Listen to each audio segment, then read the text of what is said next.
And I can't hold it much longer. Gotta let go so I can be free.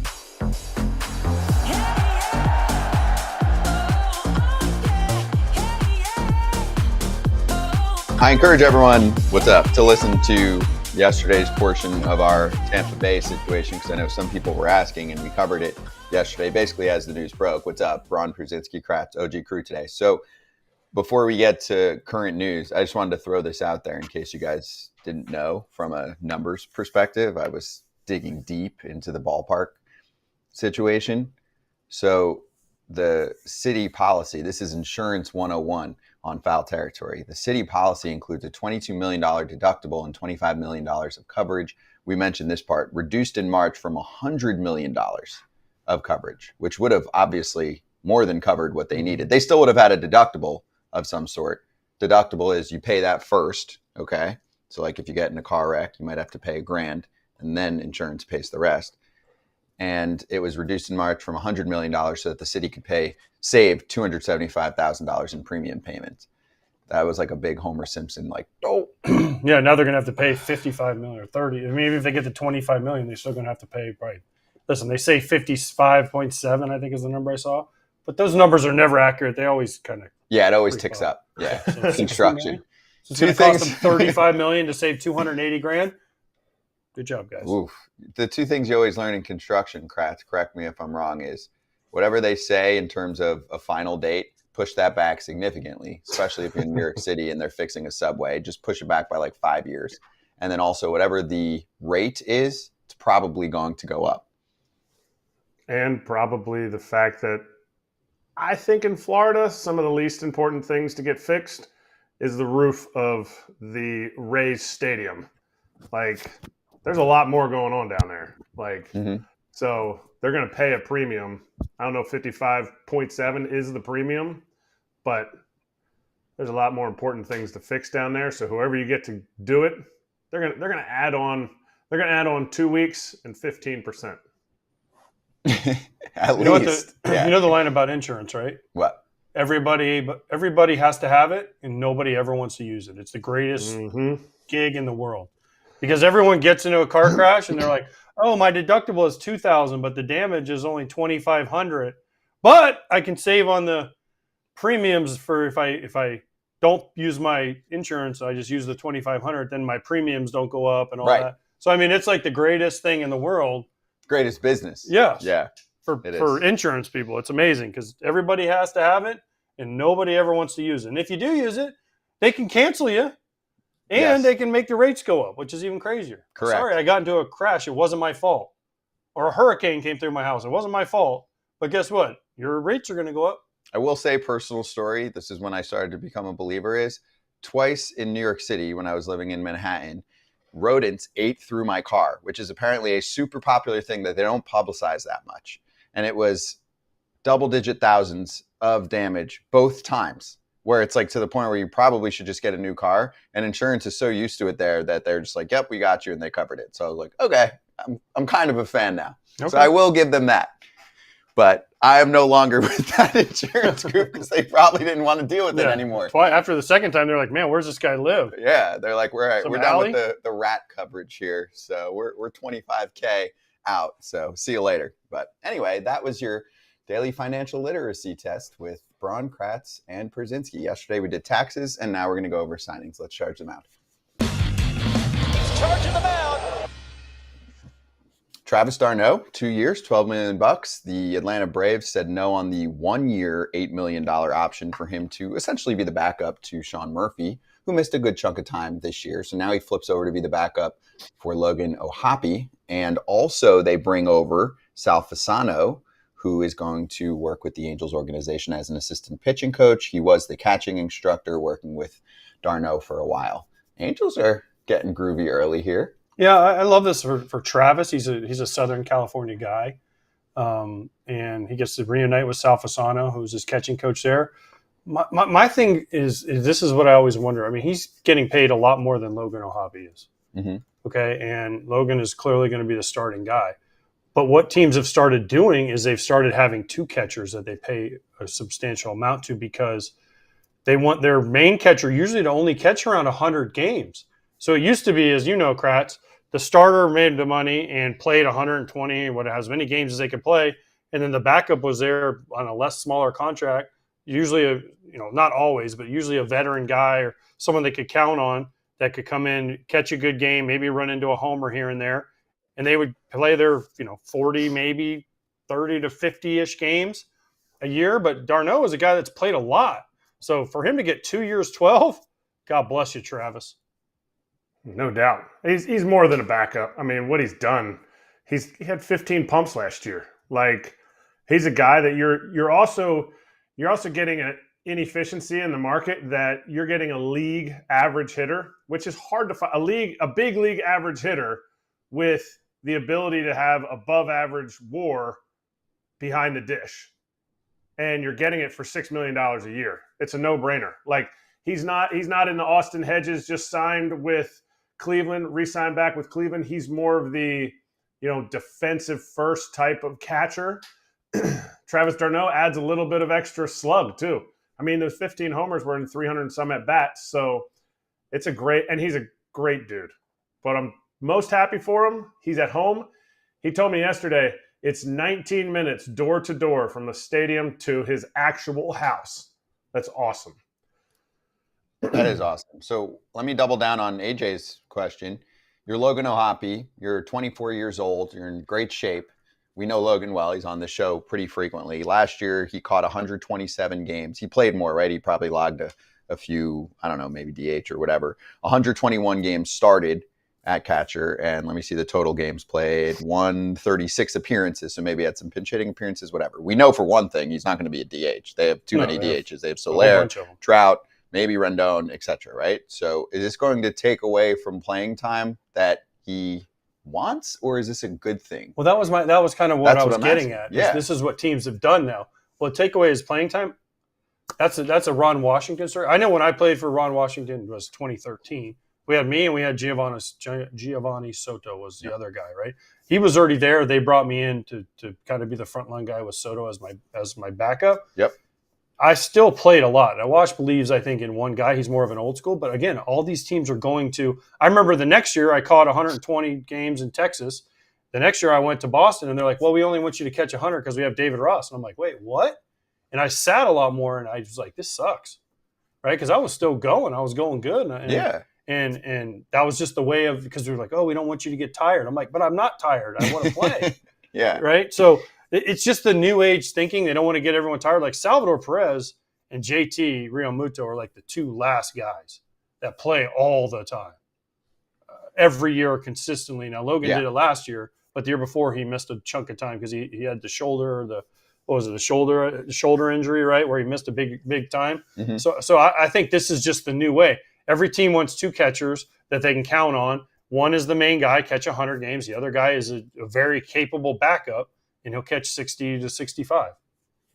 Kratz, you good with that? And how does that work for a young player who, is probably going to go through the arbitration system and all of that?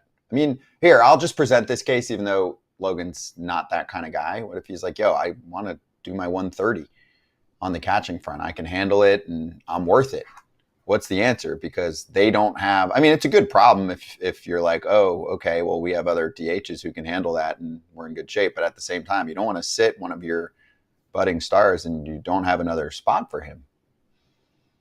I mean, I think the season will let it play out. I don't think there's any – I don't think he's afraid he's losing his spot. He's going to come on here later and he's going to be like, I'm so excited to learn from him, all the great things that he's done, all that stuff. And all that's real at the catching position.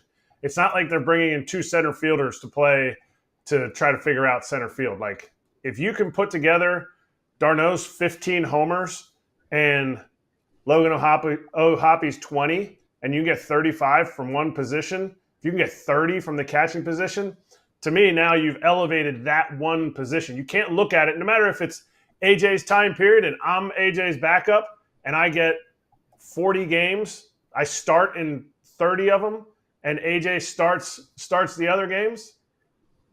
It's all about how do you combine that 162 games of the catching position. And I think d'Arnaud's at the point in his career where he settled into that really nicely. He settled into being behind Sean Murphy, who's had some injuries. And this gives the Angels a legitimate backup that can step in to be a starter if they need him to be. And then give me this Sal Fasano component. Well, he's just a teacher. He's a teacher. He's hilarious. We've had him on here. Why did the Braves let him go? That was the question for me. We questioned that when it happened. I don't know why they let him go. But you know who scooped him up quick? Ron Washington. Ron Washington's like, I got EY over here. I got, me. And now we got Sal. I mean, they're just constructing like Braves Jr. over there in Anaheim. I think it's smart. I mean, I heard great things about Sal when he was there, Kratz. I don't know what happened. I haven't gotten word on why they made the changes just now, but oh well. He didn't know either. He was as surprised as I was about not getting signed back. It's not that he got fired; he just didn't get brought back. And they are. It's from Perry in the front office. Their trainer used to be with the Braves, Mike Frostad. They got Sal now. They got Ron. They got EY. They got they're starting to bring their players over. So just trying to rebuild the Braves West, Atlanta West. But yeah, I mean, Sal's the assistant pitching coach. Sal is he is the master of all trades. Like he's like, what do you want me to do? You want me to teach some infield? I'll teach some infield. Like I'll teach you how to throw a cutter and I'll teach you how to do the catching stuff. By the way, you know who else is a free agent this year that was on the Braves and is from Southern California? Max Fried. Max Fried. Who has caught Max Fried more times than anybody? Travis Darnell. Now, I'm not saying that's why Max Fried might end up in Anaheim, but it doesn't hurt to have Sal Fasano, Max Fried, Ron Washington, Eric Young, all people that Max Fried is very comfortable with and knows very well, to try to recruit him to come to Anaheim. And I'm not going to call them Los Angeles because they're in Anaheim. I agree. Is Benjamin in Anaheim also? It's all about the Benjamins, baby. They better have some cash. Are they going to outbid? That was weak. That was a bad one. That was a bad dad joke. It's okay. You got to try. That was a bad one. Middle of the week. If it's a good dad joke, then it's not a good dad joke. Yeah. I actually knew where he was going. It took me 1 second, then I was like, I do know where he's going. But yes, are they going to pay for someone like Max Fried? Well, Artie Moreno has not in the past. He hasn't done not for starters. But at some point, he's going to have to make a decision on a starter. On somebody and say, I need somebody in here that can pitch and is a veteran and can show a lot of these young guys. What's the guy's name? Dana, the guy, the 20-year-old they brought up last year. They brought the two young pitchers. Right? I mean, they got these young guys. They needed a veteran guy that has had success. Now, nothing against Sandoval and some of the other guys they've had, but you need somebody that has had long-term success in this league to show guys the ropes. As a one. As a frontline guy. Tyler Anderson. Kyle Hendricks is there. Great. Yeah, Tyler Anderson's there. He's been around the league for a while. But, if you go Dana, Anderson, Fried, Sandoval. I mean, that's a bunch of lefties, first of all. Yeah. But still, I mean, you're kind of starting to build a nice little rotation there. That's the plan. They need someone like that. Yeah. I mean, I actually started bringing this up yesterday, and then for some reason, I don't remember, we got sidetracked. But when they went for Garrett Cole, he would have gone there. They didn't offer him as much as the Yanks. They would have had to beat the Yankees offer. Not match it, not be less. It's not a discount because you're California. You have to beat them. I mean, the Yankees were bringing more prestige and definitely a better roster. And Garrett's like, okay, and they're offering me more money. So it was cute that they were involved in the race, but you really weren't because you didn't keep up with the going rate. So we'll see if they do that here. That's the old we tried, but we didn't get them. In on Cole. Hey, we tried. We visited them in L.A., but we didn't get them. Well, think about it, right? So if you're the agent and you're like, hey, he's got a really good offer, and then they're like, well, I don't think we're going to – and they throw an offer out, and then Scott goes, well, actually right now it's at $325 or whatever the number was for Cole, right? And they're like, okay, well, the best we can do is $300. Well, okay, you didn't really try. What the number was, and you gave them a lower number. You're it's out. like the Red Sox when they tried for Yamamoto. Yeah. And they weren't even close to what the Dodgers gave them, but they're like, hey, guys, we made that phone call. Best way to do it. Hey, we're at the 1 yard line. We're about to sign. Can you beat this? They tell you the offer. They tell you an offer back that's lower. You're not signing there at that point, right? If you go back and listen to Perry, what did Perry say their two needs were? And I think a lot of GMs would say that, but he repeated it over and over and over again. It was slugging and what? Starting pitching. Yeah. He knows they have to throw the ball. And I think it's like if he is constantly saying that to Artie, Maybe Artie gets what he wants in the slug. You picked up Soler, and Artie loves his slugging. Great. That adds into all this hitting. I want hitting on a team that was 29th in the league in ISO or Slugging. 29th in slugging percentage. Mm-hmm. Like, now you go to starting pitching. So that would make sense. See if It Perry would. gets his way. And lastly, last point here, just we didn't get to it the other day. I mean, Nick Allen ended up, this was a separate deal, but going over to the Braves, sounds like he'll be a backup infielder, plays really good defense, hasn't hit much, maybe finds it a little bit more with Atlanta, and we'll try and get him on too because we've had him on the show before. Really nice guy, clubhouse guy. So we'll work. And by on the way, that. before we go, I forgot. Yes, thank you, Bourbon and Baseball. I forgot. Sandoval's out for the year with TJ. Forgot. Oh, yeah. So, okay. but Frida's a long-term signing, not just for this year. Dana's a long-term guy. If you sign a free agent Flaherty, that's long-term. Freed is signing for That's what I'm saying. at It's a least long-term signing. It's not 4 just to for 5 25. years. Yeah. But Jose yeah, sorry. Soriano. Yeah, Sandoval is out for 25. With TJ. Soriano is a name. Obviously, he was really good. Has really good stuff. Detmers. Detmers. They signed Hendricks. They actually have a lot of starting rotation options. So we'll see. We'll talk more about them. But yes, they need a one. We'll talk Soto with Sean McAdam next. Are the Red Sox in on Juan Soto?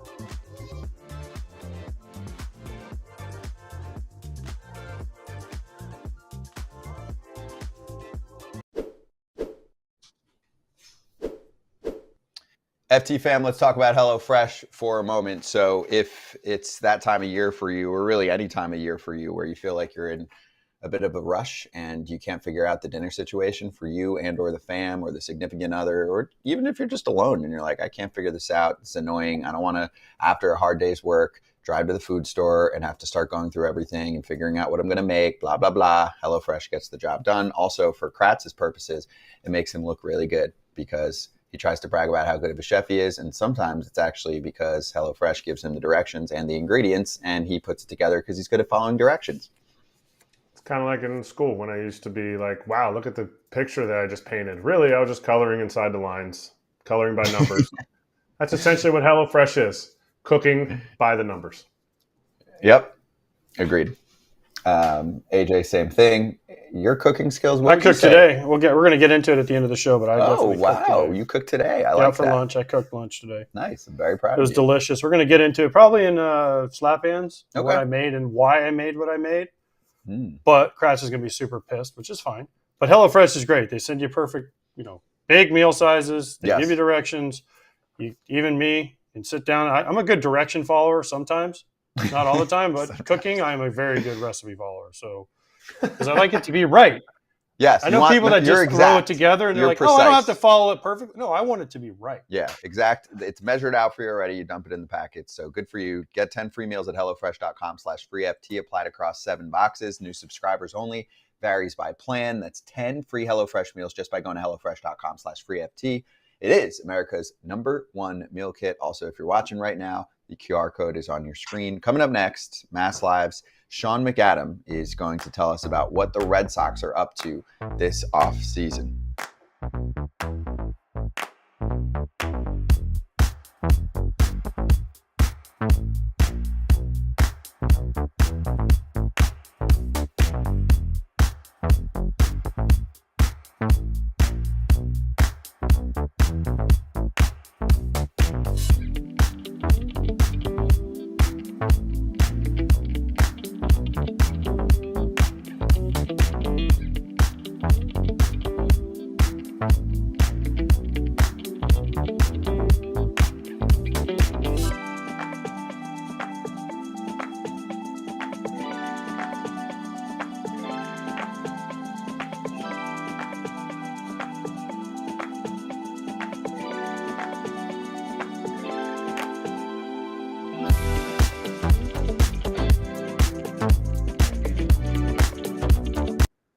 So there's an article right now on MassLive.com called Making Sense of the Reported Red Sox Juan Soto Meeting. Sean McAdam wrote it, and he's joining us right now to go over it. Columnist for MassLive.com. Check out his work.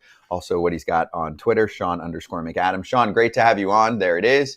Nice, pretty look at the article and the where people can click in. So, okay, let's click in with you on the show here.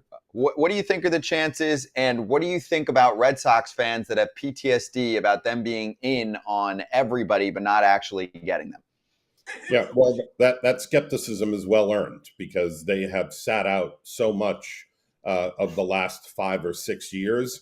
They have retreated from their status as a big market team.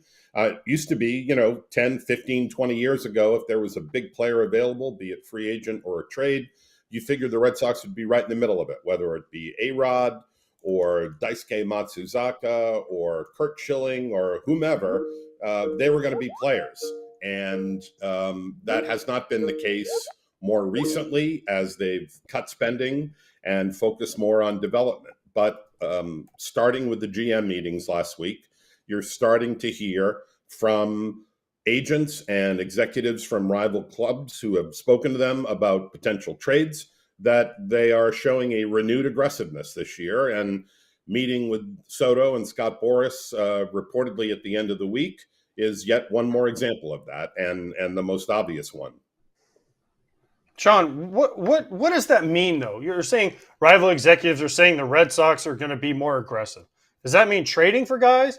Can we get back to like the 2000 to 2007, 8 Red Sox versus Yankees payroll war every year? Because those are great. Listen, as a player, you're like, oh, the Red Sox are in on me and the Yankees are in on me? Yes, drive my price up, please. And they were trying to sign everybody. Like, I want those days of the Red Sox. The Yankees are doing it a little bit, not quite to that extent, obviously. But I want the Red Sox versus Yankees. I want those bidding wars because I loved watching those, especially as a player. I was sitting back going, well, this guy's going here and this guy's going here. So that means they got to sign this guy. And, the Yankees signed him. Oh, now the Red Sox have – oh, man, that was the best. It was, and it led to some terrific games and drama on the field as well because both teams were invested in getting better and matching what the other was doing. AJ, I don't know that we're going to get back to that. That's kind of like, putting it back in the bottle, and I'm not sure that that's possible some 20 years later. And I don't know that the Red Sox are frankly interested in being up around 290 and 300 million where the Mets and Yankees and Dodgers live. But they are at the very least, as I said, talking to big name free agents, talking about guys like Burns and Fried as frontline starters, meeting with Soto and talking to the Chicago White Sox about Garrett Crochet. Now, obviously, that doesn't involve a lot of financial commitment, but one would think if you were trading for Crochet with 2 years of control left, that your goal would be to extend him past that. So they're at a point where they have built up a great prospect inventory. By some measures, they have 4 of the top 25 prospects in the game. That gives them a lot of flexibility to go into the trade market because we all know how valuable elite prospects are today. And they're also ready to counter that with at least a more aggressive stance in the free agent market as opposed to what they've done the last couple of years. Last winter, despite the full throttle talk that was thrown out, they signed exactly 2 major league free agents all winter. One was Lucas Giolito, who had the elbow injury and never even got to the starting line. And the other was Cooper Criswell, who signed for $1 million. So the fact that they are already engaged with some agents on some, on some top-notch free agents is a sign that things are changing. But what's changed? But what's changed? What's made them say from 2 signings of Giolito and Criswell to this year, now all of a sudden, none of these prospects have really come up. I mean, you had Willie Abar came up. You had Jarren Duran taking the next step. You had Devers do exactly what Devers does every single year. But what has made that change for this year?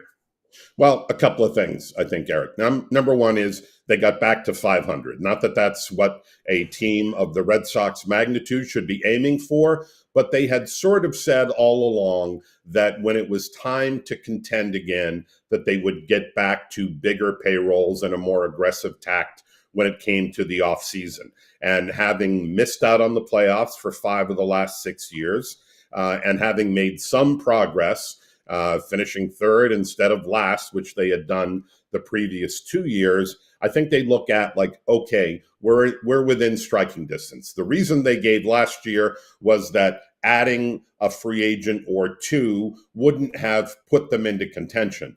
My stance was, okay, so do what the Kansas City Royals did and take incremental steps to get back into contention and maybe get a wild card spot. If they had succeeded as they were in on Seth Lugo with the Royals last year, if they had signed Lugo over the Royals and maybe one other mid-level guy, maybe that's enough for them to win 5 or 6 more games and they're in the wild card spot instead of Detroit or somebody else. So I think there's an evolution here. They have got all these big 4 guys that we talk about in Anthony, Teal, Meyer, and Campbell knocking on the door, all of whom are expected to make their debut at some point in 2025. And some of those guys are already blocked. So they have someone like Abreu that they can put into a deal for Crochet. They have some movable pieces that can go out and address the needs. And the most obvious of that is not a left-handed hitter as good as Soto is, but it's a front of the rotation guy. I agree, Sean. Listen, they don't need Soto. They need right-handed power. And I've been saying it for a long time now. They need some right-handed dudes that can step up there and hit the ball over that green monster. Get on the plate and pull the ball over the, Pete Alonso, Christian Walker, whatever right-handed power guy you can find out there is what they need from me. Do you think they'll play for like a Roki Sasaki? Do you think they're going to be playing at the top of the food chain? And by the way, before you answer that, I also have to say this. The White Sox, we don't want any more Red Sox trades. The last one, it didn't work out so good. Yeah. The Chris Sale one didn't work out terribly well in the end for the White Sox. Both those guys, the 2 principals in that deal are now gone in Moncada and Kopech. But I would, I'd counter by saying, look, you're right. This is a very heavy left-handed leaning lineup. They could have as many as 5 everyday players who are left-handed, and that's before you start incorporating guys like Meyer, Teal, and Anthony, all of whom are also left-handed. But Soto is a generational talent, and more importantly, his splits are indistinguishable. He was .999 OPS against righties last year and .969 against lefties. So that wouldn't color or lessen their interest. I think what's going to lessen their interest is $600 to $700 million, which is what it's going to take. Okay.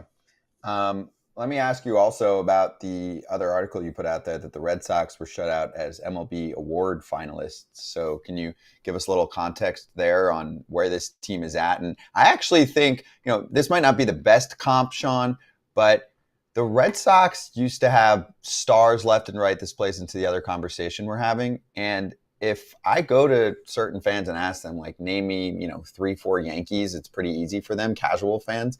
People are struggling right now to come up with names for the Red Sox besides maybe a Devers. I'm obviously in the Boston city and area and Massachusetts area, it's different. But I'm saying for casual baseball fans, they used to rattle off 4 or 5 guys. Do you think that plays into it at all here? I do, because like a couple of other teams, like the Yankees, the Red Sox have their own regional sports network, and the ratings for NESN over the last few years have, not surprisingly, for a team that has finished out of the running 5 of the last 6 years, the TV numbers have tanked, and some of that is a lack of identification with the players you see on the field. Yeah, they're bringing up a lot of exciting young prospects and are going to have more this year, but those guys haven't proven it at the big league level. You're starting to see guys like Duran emerge.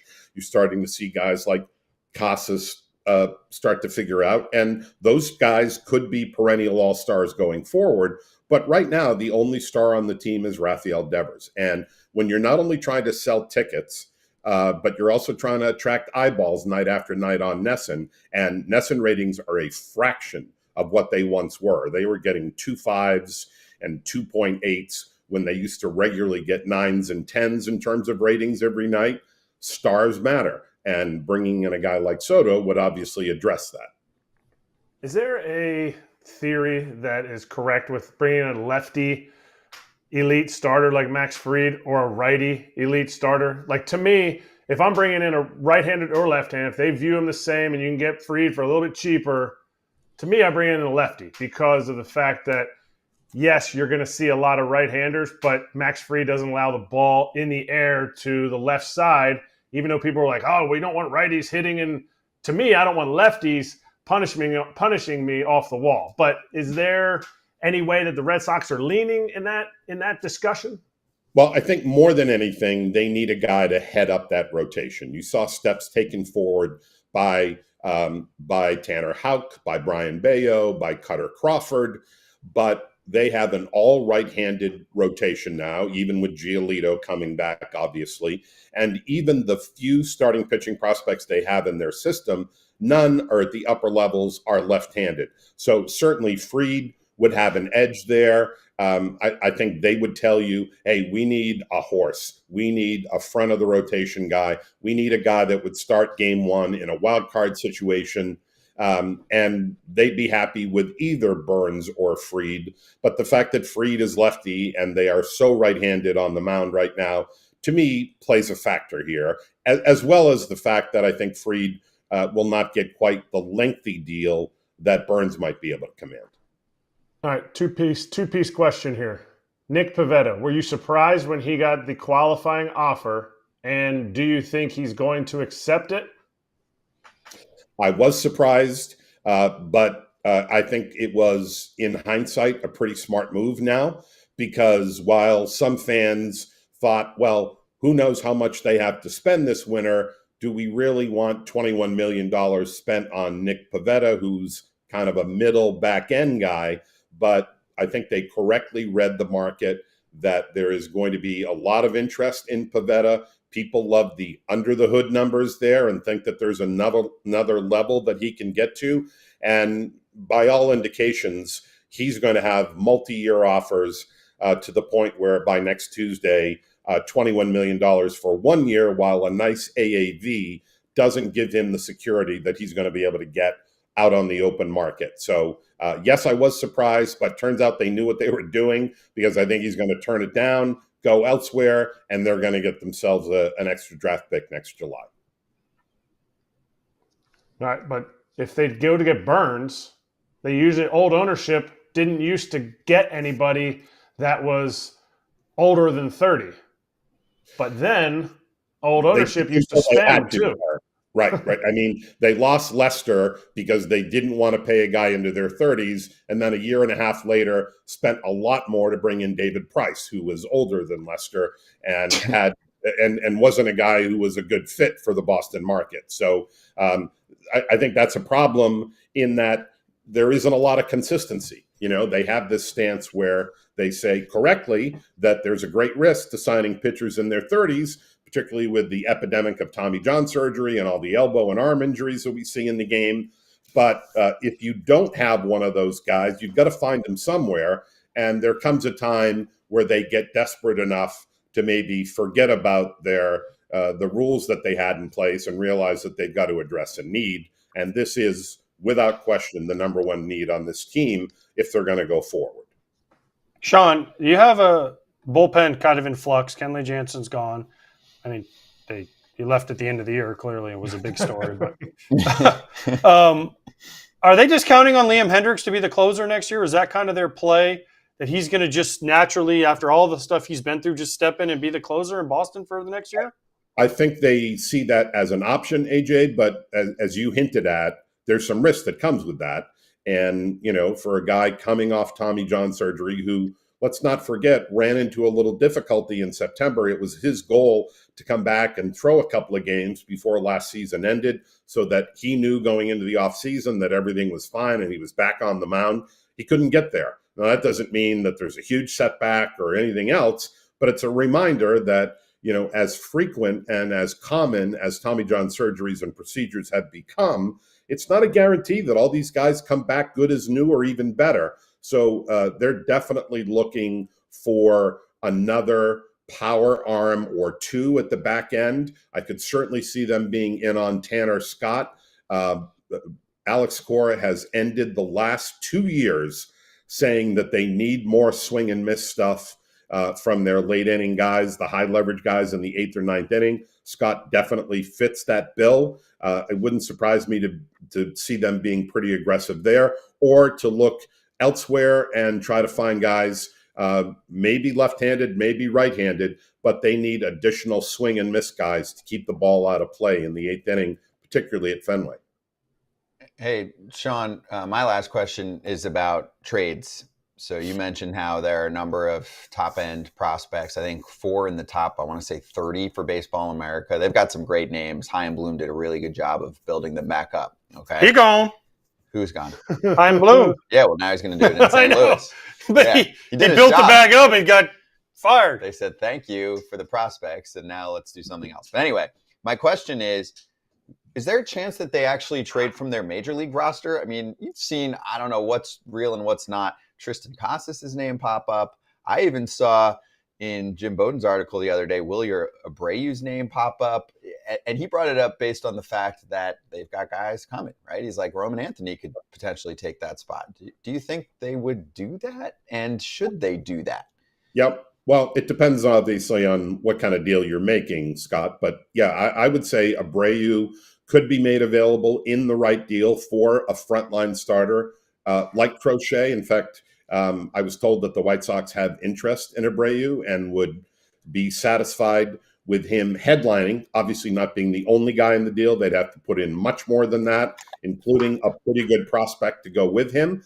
But Abreu is someone on the White Sox radar. And it's not like the Red Sox are trying to unload him. But again, they've got some redundancy here where they could move Abreu and make room and have an outfield that included Duran, Sedan Rafaela, maybe Christian Campbell, who's played the outfield, and certainly Roman Anthony.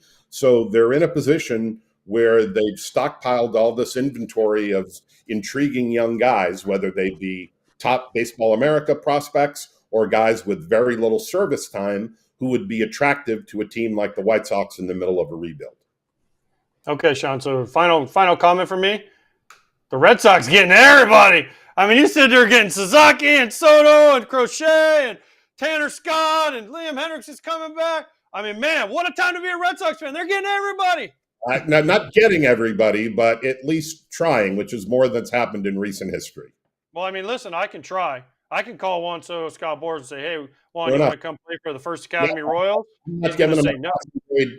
I'm not ready to give them a passing grade yet, AJ. But the fact that they are exhibiting more interest and effort is at least a step forward that I think most Red Sox fans were encouraged by. Long way to go. And ultimately, they'll be judged by whether they come home with these guys. It doesn't do any good to fly to Newport Beach and come home empty-handed, or deal with some of these other frontline free agents we're talking about. But the willingness to engage and the willingness to spend what it's going to take is at least a step forward. Yeah. Now let's finish with the comment here. I mean, their payroll, like say, for example, to start this year, was a joke when you look at where it's at compared to other teams that they should be swinging with. I mean, their opening day payroll was in the low 200s, and it was well under the first luxury tax threshold. They should be. They were about 25 million under the first CBT threshold, and that should be unacceptable in a market like this. Yeah, agreed. Right. They're worlds below what some of those top teams were, and they used to be top 5 consistently back when they were winning. When they were winning every year. Amazing how that works. Between those two things. Wait, how's Liverpool doing? That's all the John Henry care. How's Liverpool? How are they this year? Liverpool's pissed too. That's your job, AJ. I'm not a soccer guy.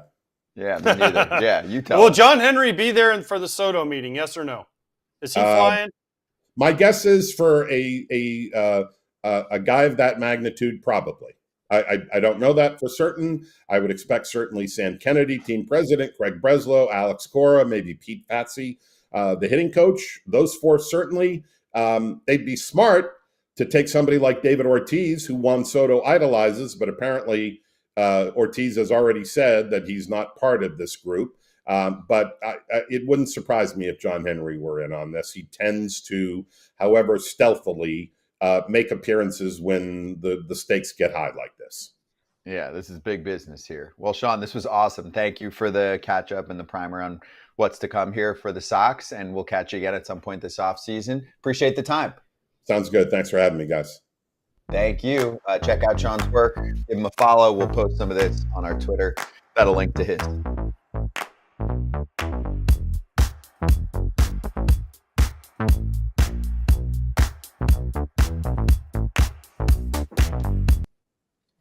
What was the face you were making, Kratz, at the end? What's that about Big Papi not being part of the ownership? I don't know, man. Mhm. I feel I'm not saying you got to bow to every superstar, but there's a few that are a little bit bigger time than. I mean, Big Papi. Why would he not be part of it? Especially if you're gonna if you can land a superstar like this. I don't know. Well, the question is he either getting paid by the organization, or I know he's not, in on any equity per se that I know of with Fenway Sports Group. So why would he be part of the group making the recruiting pitches? Well, sometimes teams use guys like that to do pitches. But should he be a part of the group to some extent? I mean, LeBron's part of the group, and that doesn't do anything. Who is? Isn't LeBron part of Fenway? Yeah, but he's a Fenway sports guy. He's not. But maybe David doesn't want to get into that. I mean, listen, one thing I will say this: if you get into it, though, like you have to kind of give up broadcasting because remember, Tom Brady. Look what Tom Brady's going through. He's still doing it though. Yeah, but he has to be super careful what he says. And also, like Jessica Mendoza, I think, and David Ross, because they were working for the Cubs and the Mets, they had to they weren't allowed to go to meetings with the managers and all these weird things. So if you're part owner of it, like let's say somehow I bought into a team, then I was still doing my Fox job, I'd have a hard time going in. Let's say I bought the White Sox, just use them. Okay. And then I wanted to go into the Guardians meeting with Stephen Vogt. And then I run back and I'm like, hey, Stephen Vogt said that this guy's on the block. Off the record. Mm-hmm. It's kind of a weird needle to have to try to thread. I for the most part agree with that. I mean, it depends. If you're just making an appearance in a suite, it's different. But if you're actually working for the team, consulting to some extent, and then you are in a manager's meeting and you're in a clubhouse, Kratz, you don't think? I think it's a big deal. I mean, for me, I think it is or it's not. I'm saying it's conflict of interest because if you're sitting in there and you want them to really lay things out, even if they are being more cautious because of who's in the room, well, that sucks because I'm trying to call the game and get good information. I want the real stuff. Yeah, exactly. I mean, I hear that, but Big Papi's he's not going into the front office meetings for the Red Sox. You want Big Papi there as a face of the organization, just for a simple something like this, or the next Latino superstar pitcher that they want to recruit to get there that was a Big Papi fan growing up. He should be the face. I think anybody who wins a World Series for a team should still be in the organization. Unless I get it, there's stuff that AJ said, but I don't know. I think he needs to be there.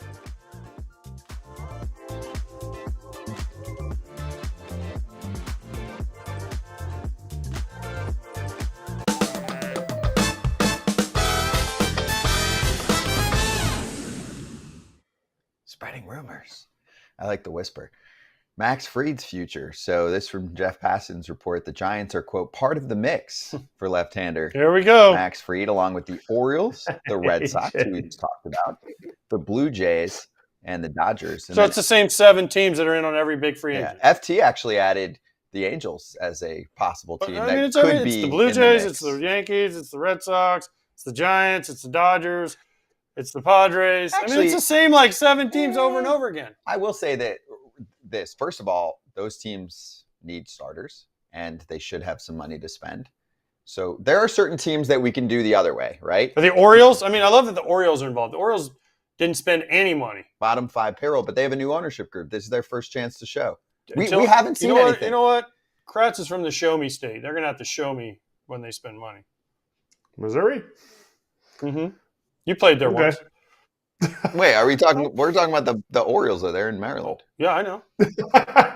You're just he tried to use a joke. But my question is, see how bad jokes are? Wow, you guys are good. Nobody's signing for the next week. Okay, so what does AJ want us to do for we hear that they're talking to this team?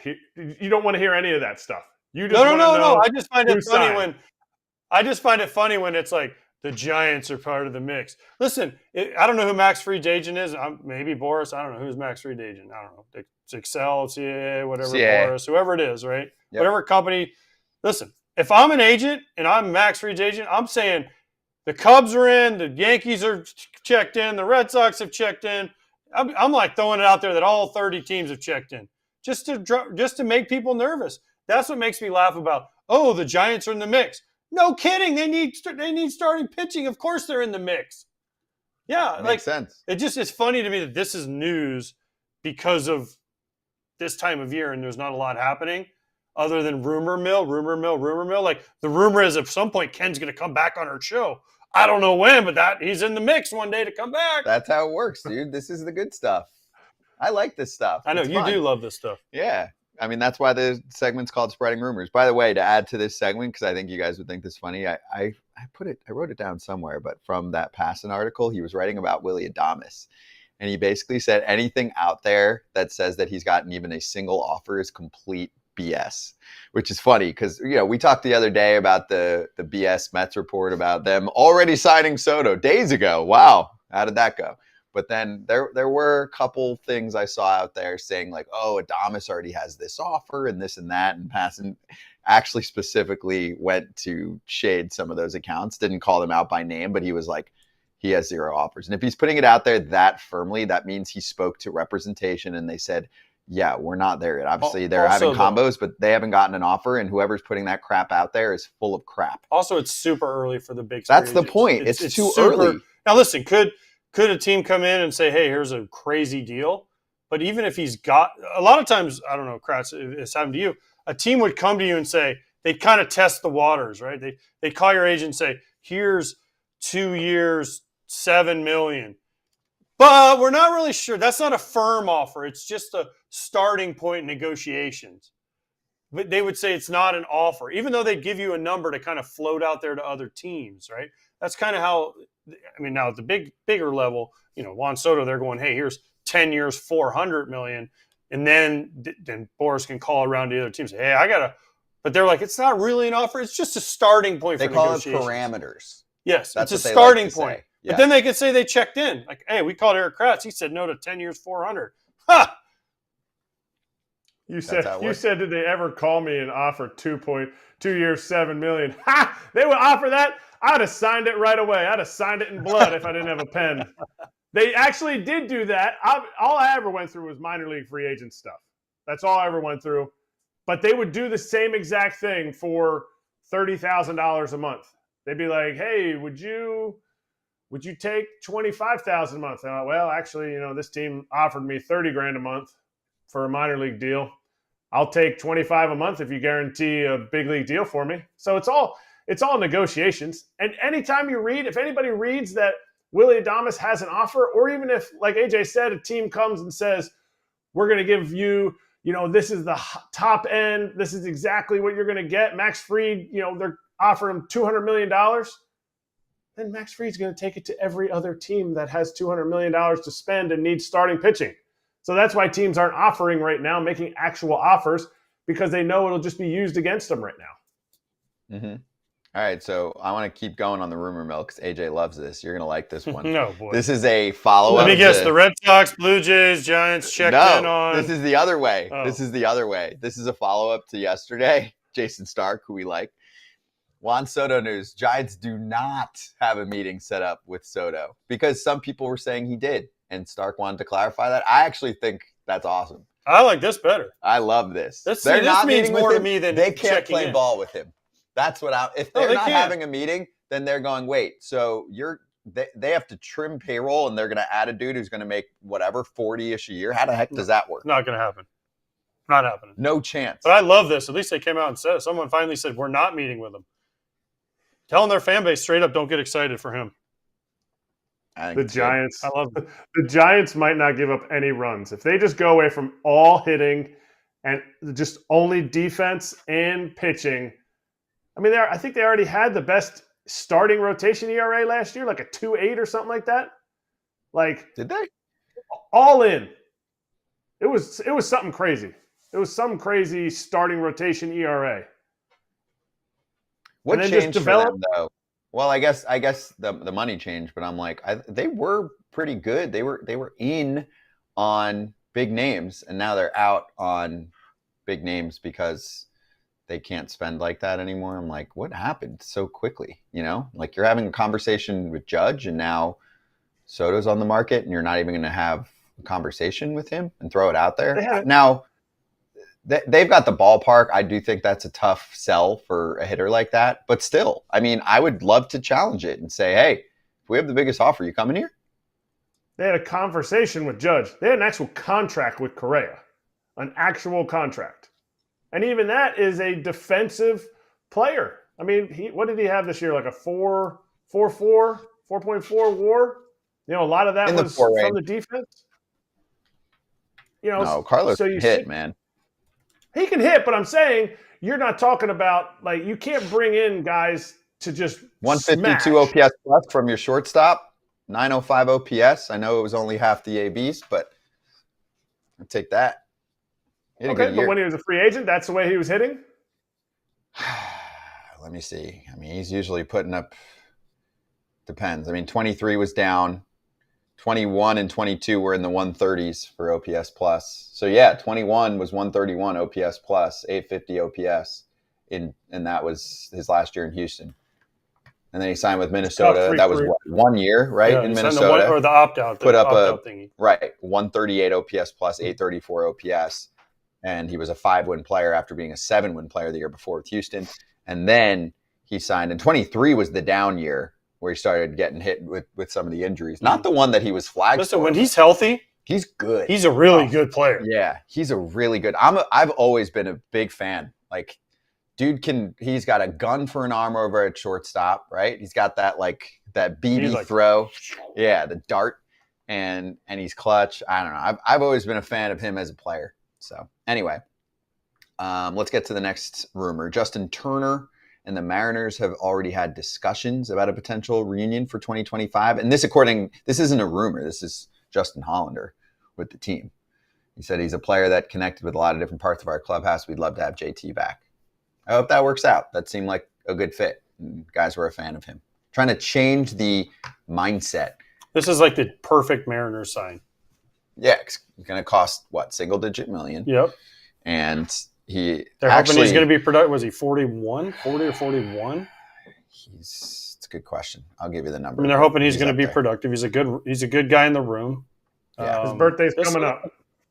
It's like 40. A perfect Mariners reunion right here. 114 OPS plus. He's still a good hitter. On base. The problem is he's their DH, right? Yeah. Mm-hmm. So this is the one thing I don't know, and I don't know teams are doing this, and we saw it in Anaheim, and we've seen it in some other places.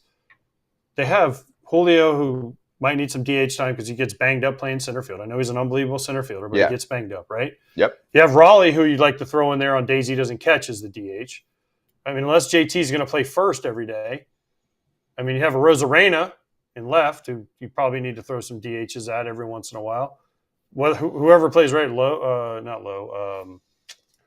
forgot. Luke Raley, right? Doesn't he play right? Raley can play all the spots, but they also have Robles, who they signed up. So their outfield's done. They've got That's what I'm saying, but you need a DH spot, and unless JT is going to play first every game, which he still can do. He'll probably do some first. JT. Yeah. That's what I'm saying.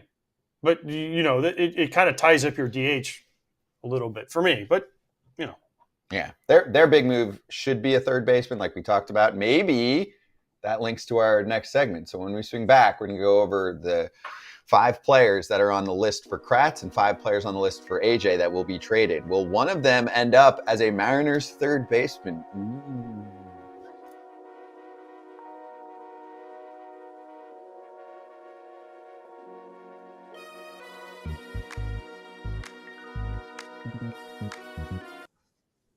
Hey, let's shout out Brent Rooker. Did you guys see this? Mm-hmm. Isn't this wild? They haven't had one since 2002. Who was it? It was got to be hell? Miguel Tejada. We won MVP that year. Is that who it was? It has to be. Or Chavez, one of the two for me. It has to be one of those two guys. How does it take that long? That's because they're crazy. Moneyball. They don't value hitting. They value walking. Yep. They don't value swinging the bat. They value walking. I mean, Giambi had to win one when he was there. Giambi had to win. He won the MVP out there, too. I mean, Scott Hatteberg didn't win one. I mean, he was the star of a terrible movie at that. Terrible in the way it was made or the way that it portrayed what was going on? If AJ was cast as Brad Pitt instead of Billy Beane cast as Brad Pitt, and the end of the movie was AJ celebrating on the mound as Brad Pitt, that would have been tremendous. It would have been more AJ would have realistic. loved it. He's It would jealous. have been more He's realistic. jealous. You're I'm jealous of that they Billy didn't show the Beane. team that beat them. I'm jealous they You're didn't jealous show of the Billy Beane. streak and That beat would be a them. cool YouTube clip. Is let's show our version of Moneyball. Yeah, Who would show play Hudson, AJ? Chavez, Tejada.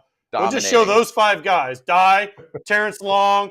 I mean, we'll just Ramon Hernandez. Like all the guys they don't mention that were really good players, most of them all-stars. Yep. A lot of them won World Series other places, and Hudson, Mulder, Zito, those guys, Corey Lytle, I think he was on that staff.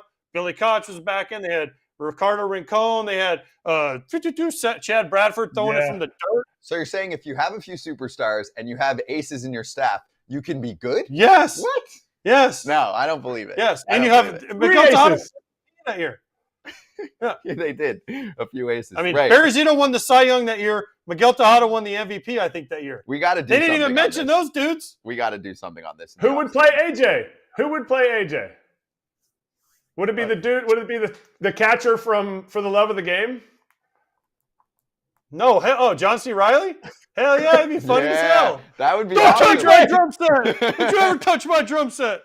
Wait, real quick Gus, before we get Shake back. and bake, baby. Shake and bake. Before we get back to TV, so Also, Chavez, that movie's terrible, too, by the way. Chavez won in 2002. Jason Giambi won in 2001. Those are the only 2 A's that won Silver Slugger was awards in it? the 2000s.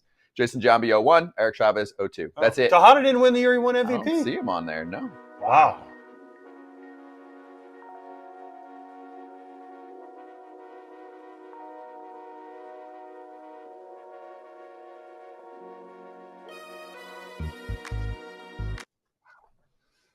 Hey, foulterritoryshop.com is the spot for your November shopping season. So if you're looking to get that special someone in your life or just someone you are obligated to get a gift for something, then why not support the show a little bit since the content's free? Shirts, hats, coffee mugs, stickers, wristbands, etc. foulterritoryshop.com.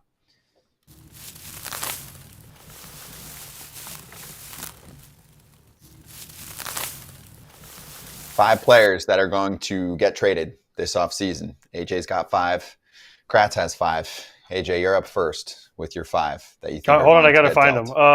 Mine are easy. Ryan Helsley, Devin Williams, Jordan Montgomery, Lamont Wade Jr. And a starter. The easiest one. Garrett Crochet. I Yeah. mean, now good luck to you guys finding 10 other guys that all 5 of mine are going to be traded. Okay, but give me a little analysis now. I mean, 2 of the best relievers, back end, 9th inning guys. Why are they getting traded? Devin Williams they're on a team that because just won the Devin division. Williams, this is what the Brewers do. They trade guys with 1 year left, Mhm. and they try to get multiple teams. Helsley, because Cardinals are cutting payroll. I don't know why. Crochet, because the White Sox just have to trade him to get multiple players. Jordan Montgomery's getting traded because the owner hates him. I mean, that's like the easiest one of all time. I mean, the owner came out and was like, this is the worst signing of all time. We got to get rid of him. Okay.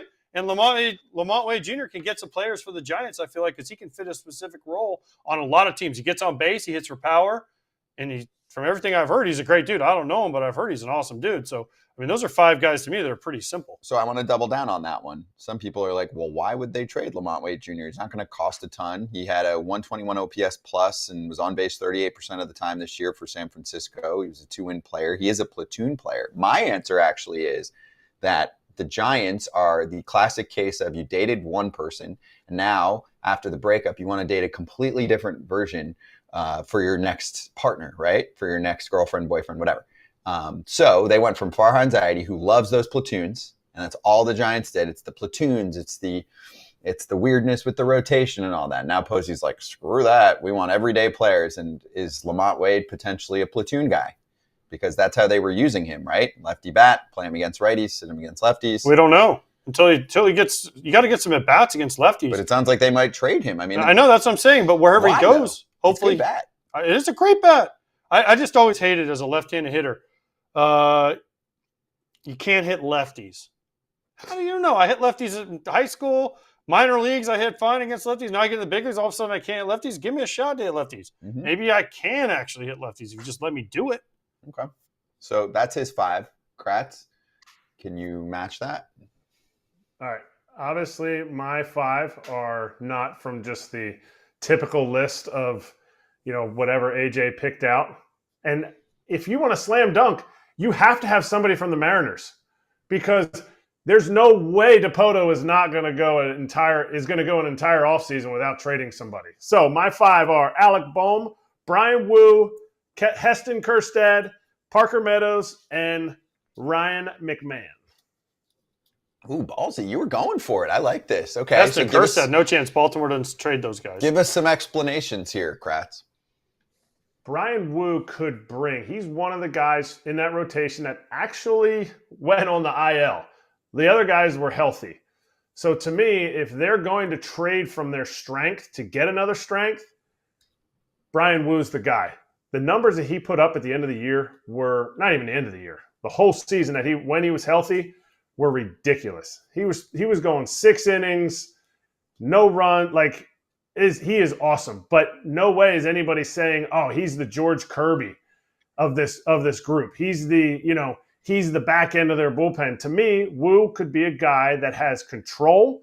And with all the starting pitching that's out there, teams need starting pitching. And to me, he could be a top end. He could be a number 1 for a team that is in that need.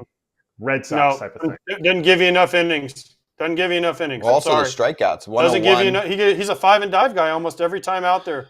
He's not a guy that can give you 7 or 8. For me, your number 1 guy's got to be able to give you 7 or 8. He's 24. He's barely pitched yet, too. Yeah, but he's also had injury problems, and they've also not let him pitch. Yeah, 40 starts in the bigs.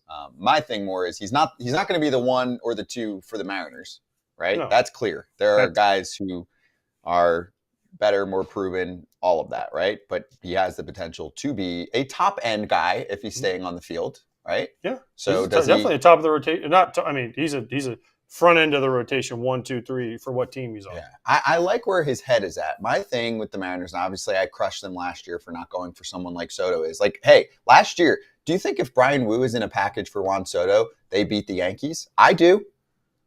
I think they beat the Yankees offer.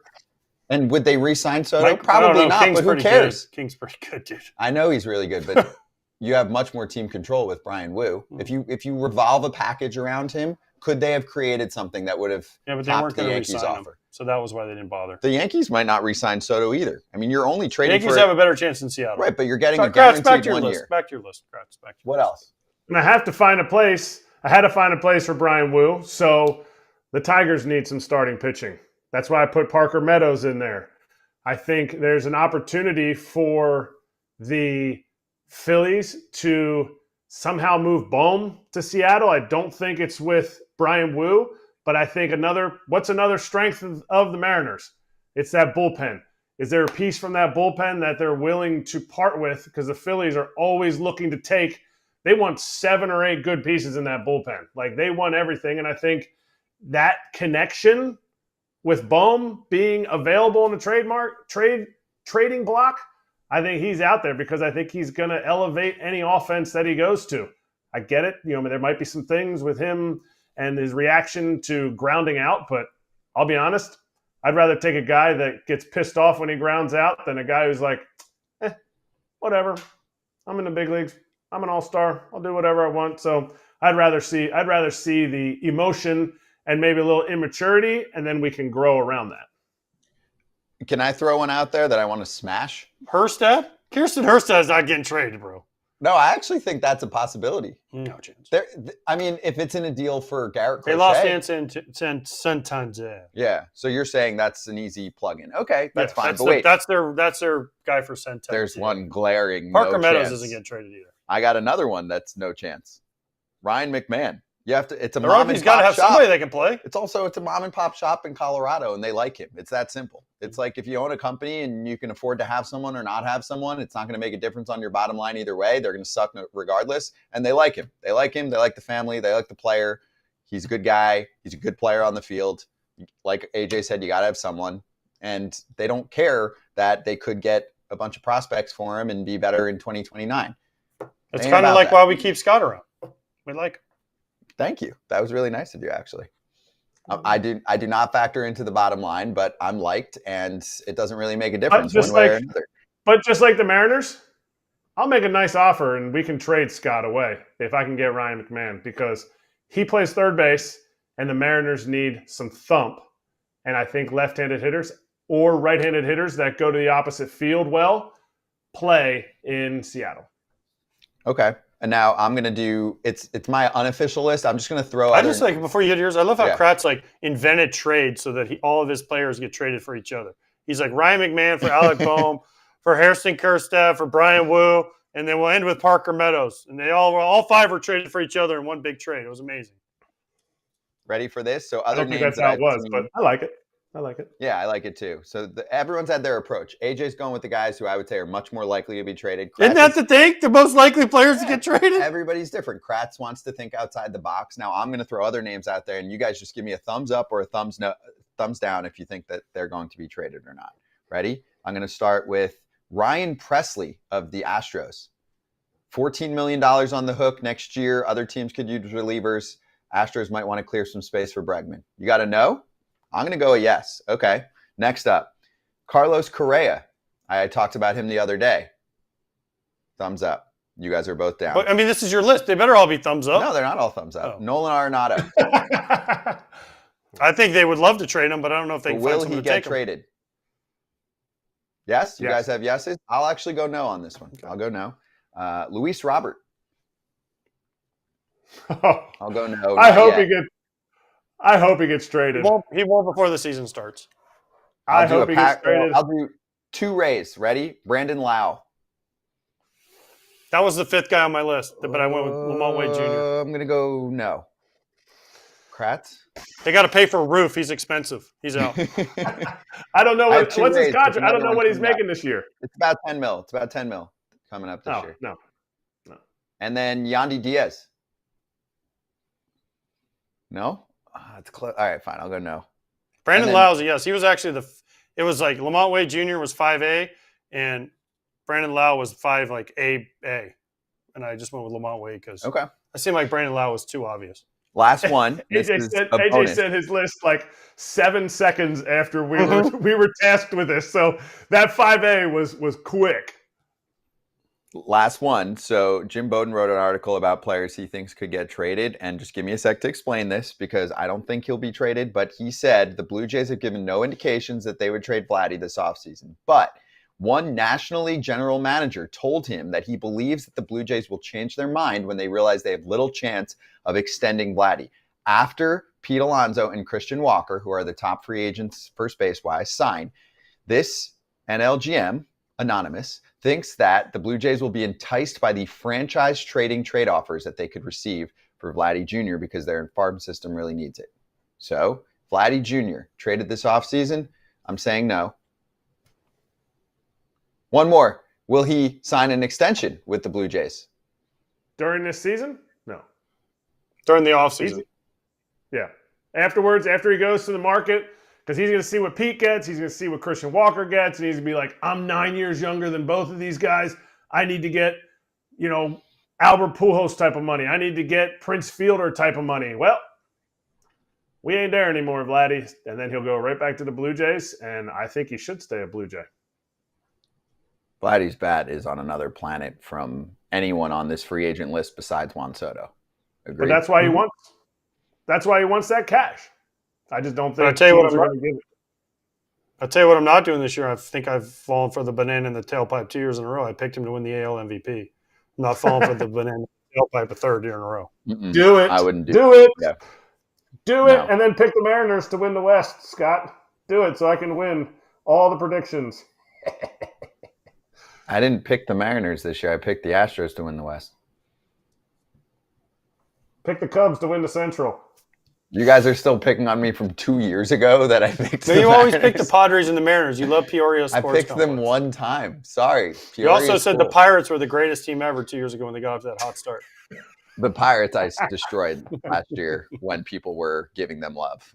I've done that for a long time. I'm like, please don't buy into hot starts. Okay, give it some time. Anyway, if you have any thoughts, please drop a comment, even if you're watching this after the fact on an app or on YouTube, and give us any other ideas on players you think will definitely be traded or maybe be traded. Think outside the box.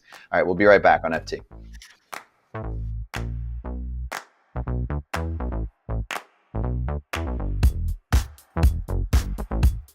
Hey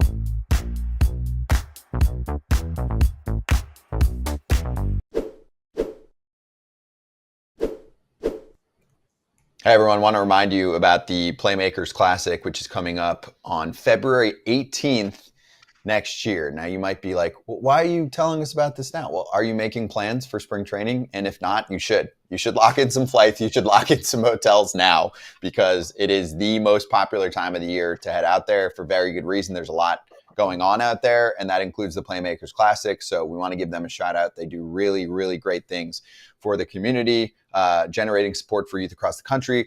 They are helping the world with cutting-edge academic and athletic programs. It is a nonprofit all about helping others, and it's hosted by the Players Trust, and we're a big fan of what they're doing. So if you want to go to the website, playerstrust.org, and use the code PlaymakersFT, you can get yourself 15% off individual tickets.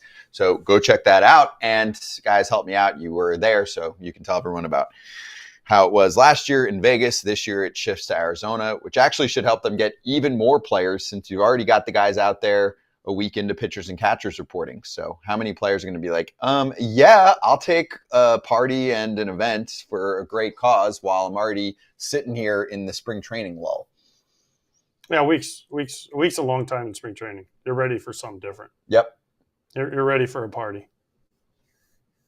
That's what the first week before games are for. Parties and golf. Especially if you're a veteran. Oh, yeah.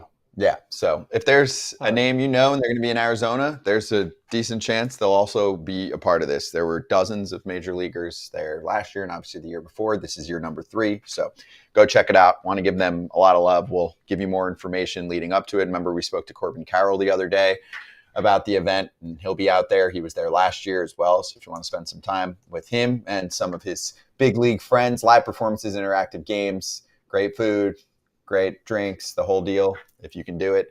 The 3rd annual Playmakers Classic is February 18th.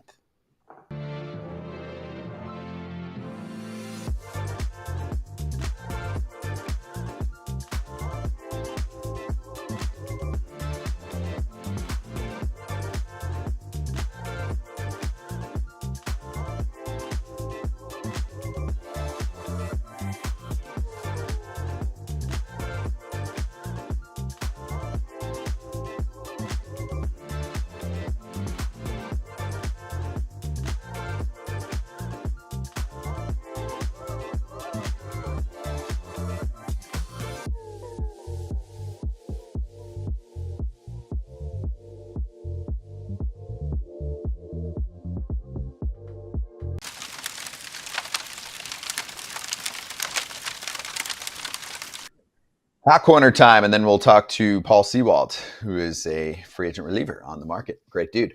So back in the summer, Shohei Ohtani said that he would like to play in the Olympics. And so this was popping up around socials that he might meet directly with Tony Clark, who leads the Players Association, about participating in 2028, because that is still a very hot and heavy discussion behind the scenes with the players and the league and the, what is it called, IOC, right? That's the governing body of the Olympics. So there's a lot of activity going on behind the scenes.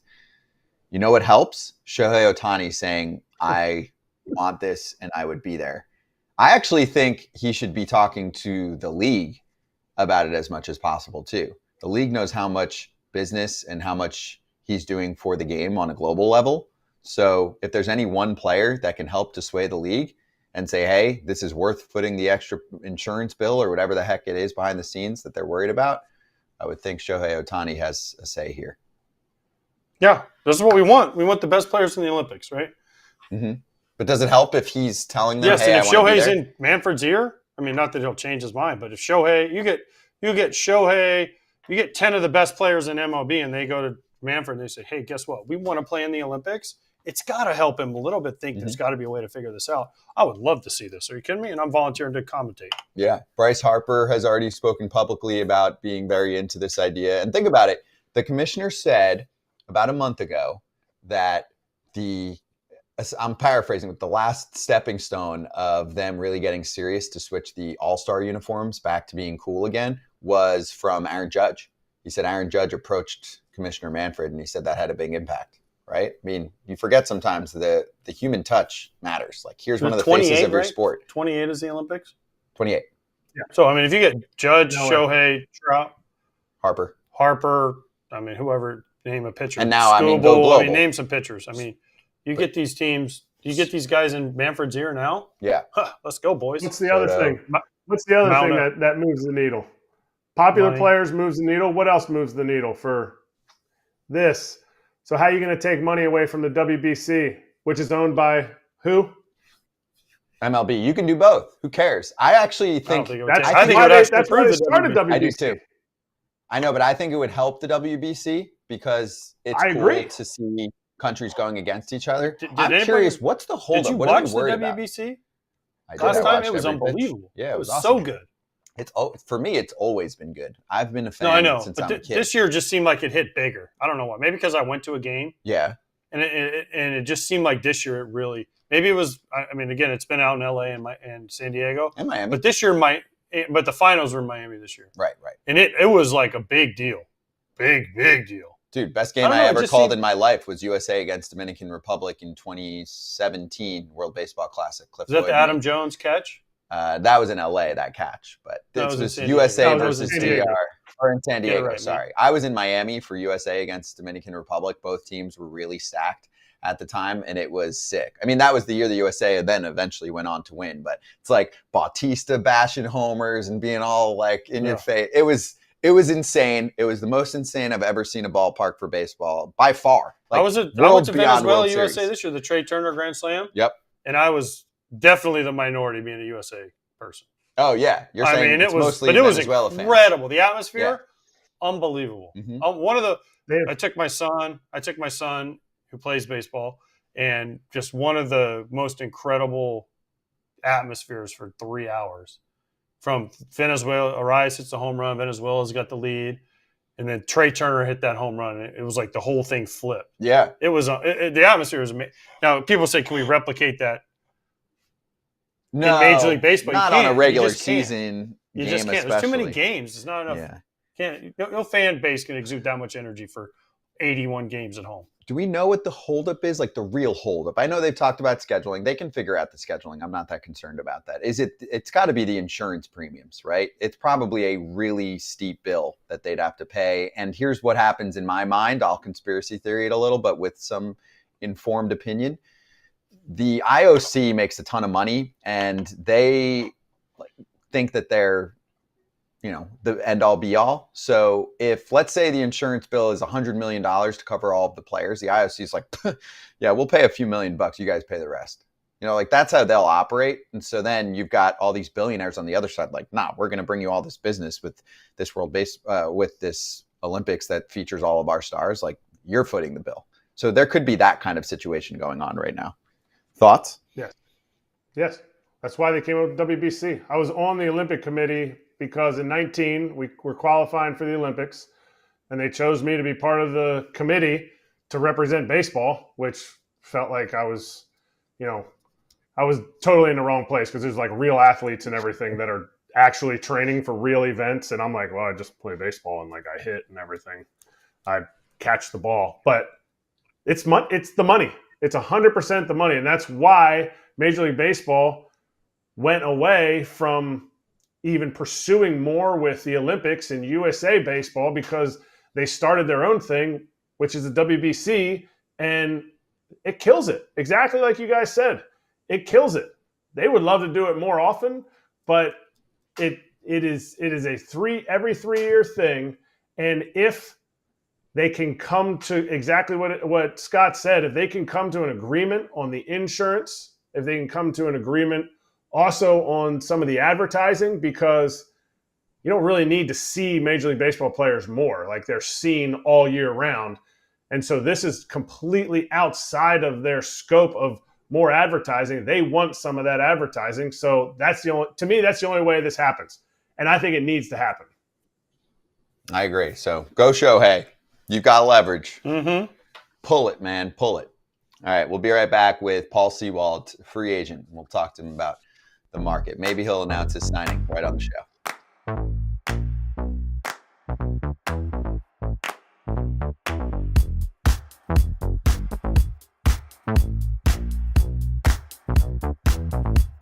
they have a really strong leadership group, and they have a team last year that really outperformed expectations. And they showed flashes. They showed glimpses of being a really strong playoff caliber team. And I think if you look at it, you can end up adding a, upper level starting pitcher, and you continue to upgrade the lineup. It's going to be tough to add a guy like Corbin Burns and Juan Soto.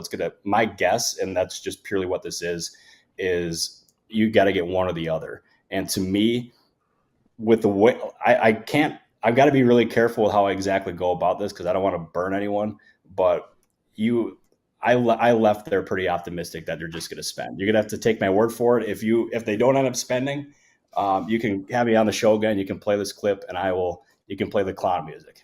You can absolutely do that. But I left there pretty optimistic. Alex Bregman, what does this market look like? And are we making much to do about nothing, and he's just going to sign back with the Astros?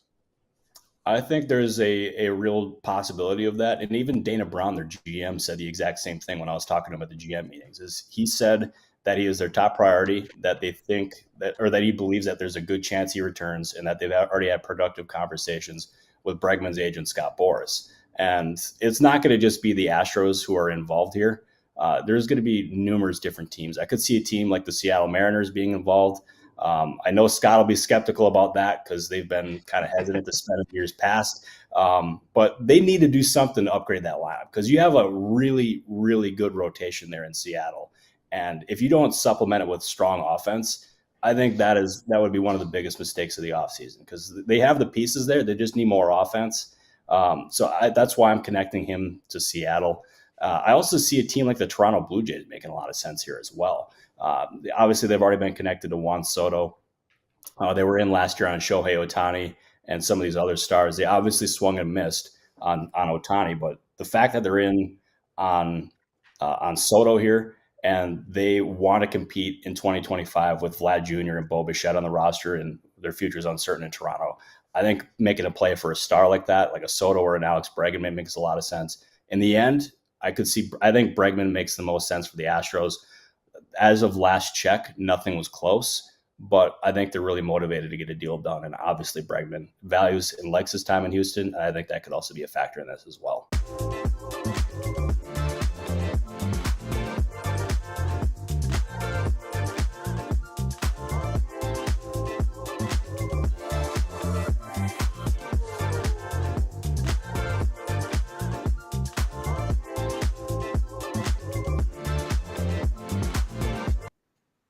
Free agent Paul Sewald joining us right now on FT. Paul, great to have you on. Happy offseason to you. Are you ready? Happy offseason back. Yeah, I'm ready. I'm ready. We all have to wait for the Juan Soto sweepstakes to end before the rest of us can get involved, but it's good. Do you really feel like that, or are you half kidding? Do you feel like there is always that one or two, big name player that kind of holds things up, and then everything starts to trickle down from there? Yeah, hold up is I don't really want to say that he's holding it up, but he's the biggest fish. And so just like Shohei was last year, all these teams have, they have the amount of money they're allowed to spend, and try to figure out, if you get Juan Soto, that's great, but you have to spend that much. If you don't get him, then you kind of trickle down from there. So the rest of us are just kind of in a waiting game to try and see where he's going to go. And then it'll be our turn. Paul, how many teams have checked in on you? Because this is my worst saying in the world. Every team's checking in on Juan Soto. No kidding. So, Paul, have all 30 teams checked in on you so far? You can say yes, we'll never know. So I would just be like, yeah, all 30 have checked in. More than 30. Me. Huh? More than 30. Japan. Oh, yeah, that's true. Mexico, you never know. We have more than enough that have checked in on me, and we're excited about the interest that's happened so far, and really excited for this process. And it's my first time, so I'm really excited to see how it goes down, and excited to see where I end up.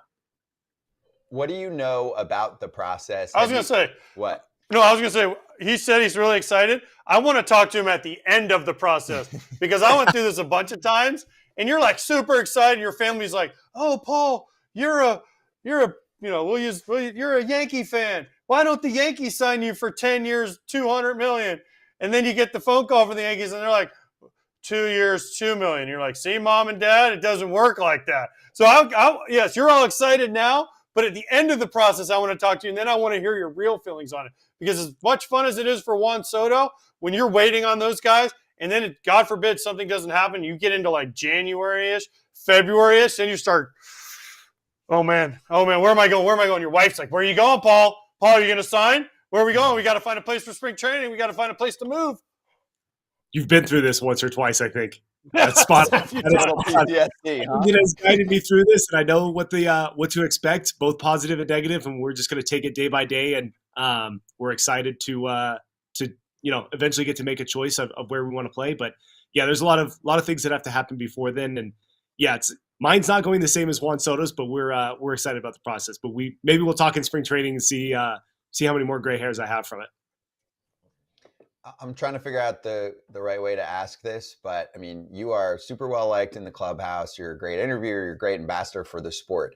Do you think for someone like you, is actually an advantage to meet with a team, or, obviously others in the free agent market that are good speakers, good teammates, have also, transformed their career in a way where, you can tell the story of how you utilized data and the team resources that you had to become who you are, right? With Seattle, and then moving on, of course, to Arizona after that, previously being with the Mets and being a different version of yourself. Do you feel like conversations like that could be helpful for teams that really buy into those storylines because they know that they can, either keep a pitcher where he's at or even elevate him to another level?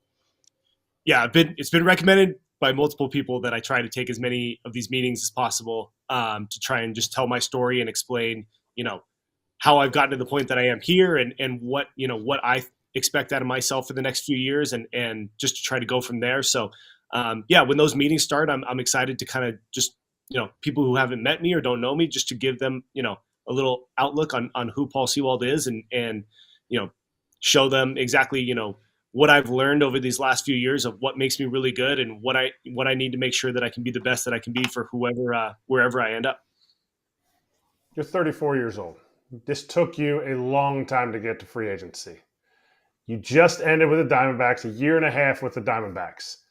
Did it still hurt a little bit that the Diamondbacks didn't offer you an extension? As a minor league guy who bounced around a ton, no matter how long I spent with an organization, I always saw it at the very end, it'd be cool if they just offered me a contract for next year already. I know I'm going to go to free agency.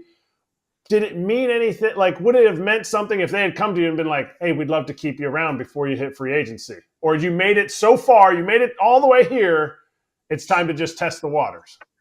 Yeah, that's the gamble of 5+, right? Is trying to figure out hey, I want an extension like I'm a free agent. And then teams are like, well, you're not a free agent yet. We can't give you extensions like that. So that's the gamble with everybody. It's, I don't know all of Christian Walker's situation, but that he was in the same exact spot, right? He's been with the team. He's at 5+. He enjoyed his time there just like I enjoyed my time there. And so I think both of us would be more than open to going back there. So I definitely think it would have been something for me to consider had they offered that, but they didn't. And so I'm in this position, but that's not going to stop me from going back to Arizona if we feel like that's the best situation. But I'm excited that now I get to talk to, the 29 other teams and go from there. But obviously, you guys know, you were players. It's you want to be wanted. So it felt the same way in Seattle that it did there. Kind of oh, okay, I would have considered an extension here if they would have offered it. We just never got to that point, it seems. All right, let's talk about the end of the season, Paul. So the very end is the whole team together for an event where you're watching the Mets and the Braves play. We had Corbin Carroll on the other day, and he was like, we kind of all knew that the most likely scenario is one team's going to win and the other team's going to win the other, and we're kind of screwed. So I just want to get your perspective on how weird that was for you guys to watch that and root for scenarios. Yeah, it was an uncomfortable doubleheader of watching, and just, everyone, like Corbin said, everyone kind of knew what that meant. And, you just start thinking about the 162 games that we played, and if we'd have been better in just one of those, how it would have impacted that day. And just disappointing that it came down to trying to watch and trying to hope for somebody else instead of feeling like we had it in our own control. And we did, and we just didn't play quite as well as we needed to down the stretch. And it's everyone who was in that locker room was just as disappointed. And it just was really difficult that that's the way your season ended, rather than, in the playoffs and giving ourselves a chance to try and, go back to the World Series or even win it. So that was a bad day. That was a tough day to just, watch doubleheaders. I know fans probably enjoyed that game 163 type of environment, but for the Diamondbacks clubhouse, that was pretty tough. How much was injury thought in your mind towards the end of the year? Any kind of discomfort? You're like, I am so close to making it to free agency. Like, I think you had a neck discomfort or something towards the end of the year, and everybody plays through everything. How much of that were you thinking about, like, man, I really got to get this right because I'm going into free agency next year? Yeah, it wasn't as much I need to get this right for free agency, because it was just a super minor, neck injury. Just, you get older and you sleep wrong and you feel bad for a couple of days. It was more just, okay, like I was just trying to do the timing of like, okay, if I go on the IL right now, that means I can come back. I will be ready for the postseason. That was more all of our thinking, was that like, hey, our games are really going to matter here down the stretch. Like, but if you can't perform, then you can't perform, but we just need to get you on the IL so you can be activated for the postseason. And had we had one, I would have been ready, but it just, it ended up, ending the season on the IL, which is disappointing. But mostly it was just that I just was like, hey, like, this is a bad situation. I just need to fix it really quickly and get back as quickly as I can so that I can help us in the postseason. And just disappointed that we didn't get that opportunity, unfortunately. But that was more the thought process, rather than, hey, I'm not going to pitch injured for the last couple of weeks before my free agency. It just, it was about trying to win, and we just didn't get there, unfortunately. What did you think about the results of October of the postseason? The Dodgers, with definitely a depleted starting staff, end up finishing on top and winning a World Series. And that was a team that you guys played really well against. And then even one step further is the fact that they were their closest elimination point was against the Padres, another team in the National League West. So you guys had a pretty good damn division that you were a part of this year. And the Dodgers even said, the majority of the Dodgers were like, that was the toughest team. That was our World Series in October, was against the Padres in the NLDS. So your thoughts on all of that? Yeah, I would probably agree with them. I probably thought those were probably the two best teams that we played all season. 1-26. So it doesn't really surprise me that was probably the biggest battle between them.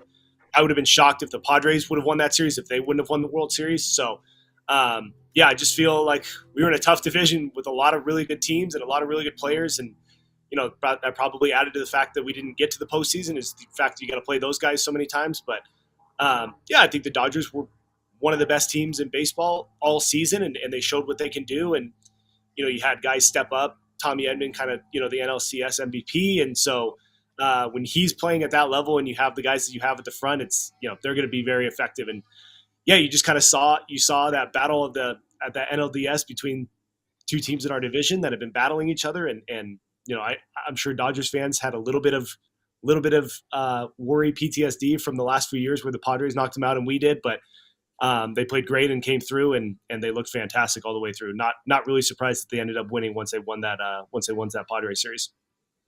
Did you watch that final game of the season? Were you watching and seeing how Doc Roberts had to navigate through running out of pitchers, extending Blake Trinan, Walker Buehler coming out to close the whole thing? Yeah, watched the end after we did bedtime with the girls. Kind of got to watch it end, and I was kind of like, wow, this is getting interesting. They've already used 6 pitchers by the time I got to turn it on. And then you see Walker Buehler go out there and start warming up. And your adrenaline is just taking you through that at that point. Blake didn't have to worry about his arm the next day because they won, and neither did Walker. And so I think both of them would take that in a heartbeat. So it's just at that point, you're just going off of adrenaline. You don't feel anything and just competing. And that was fun to watch from a pitcher's perspective for sure.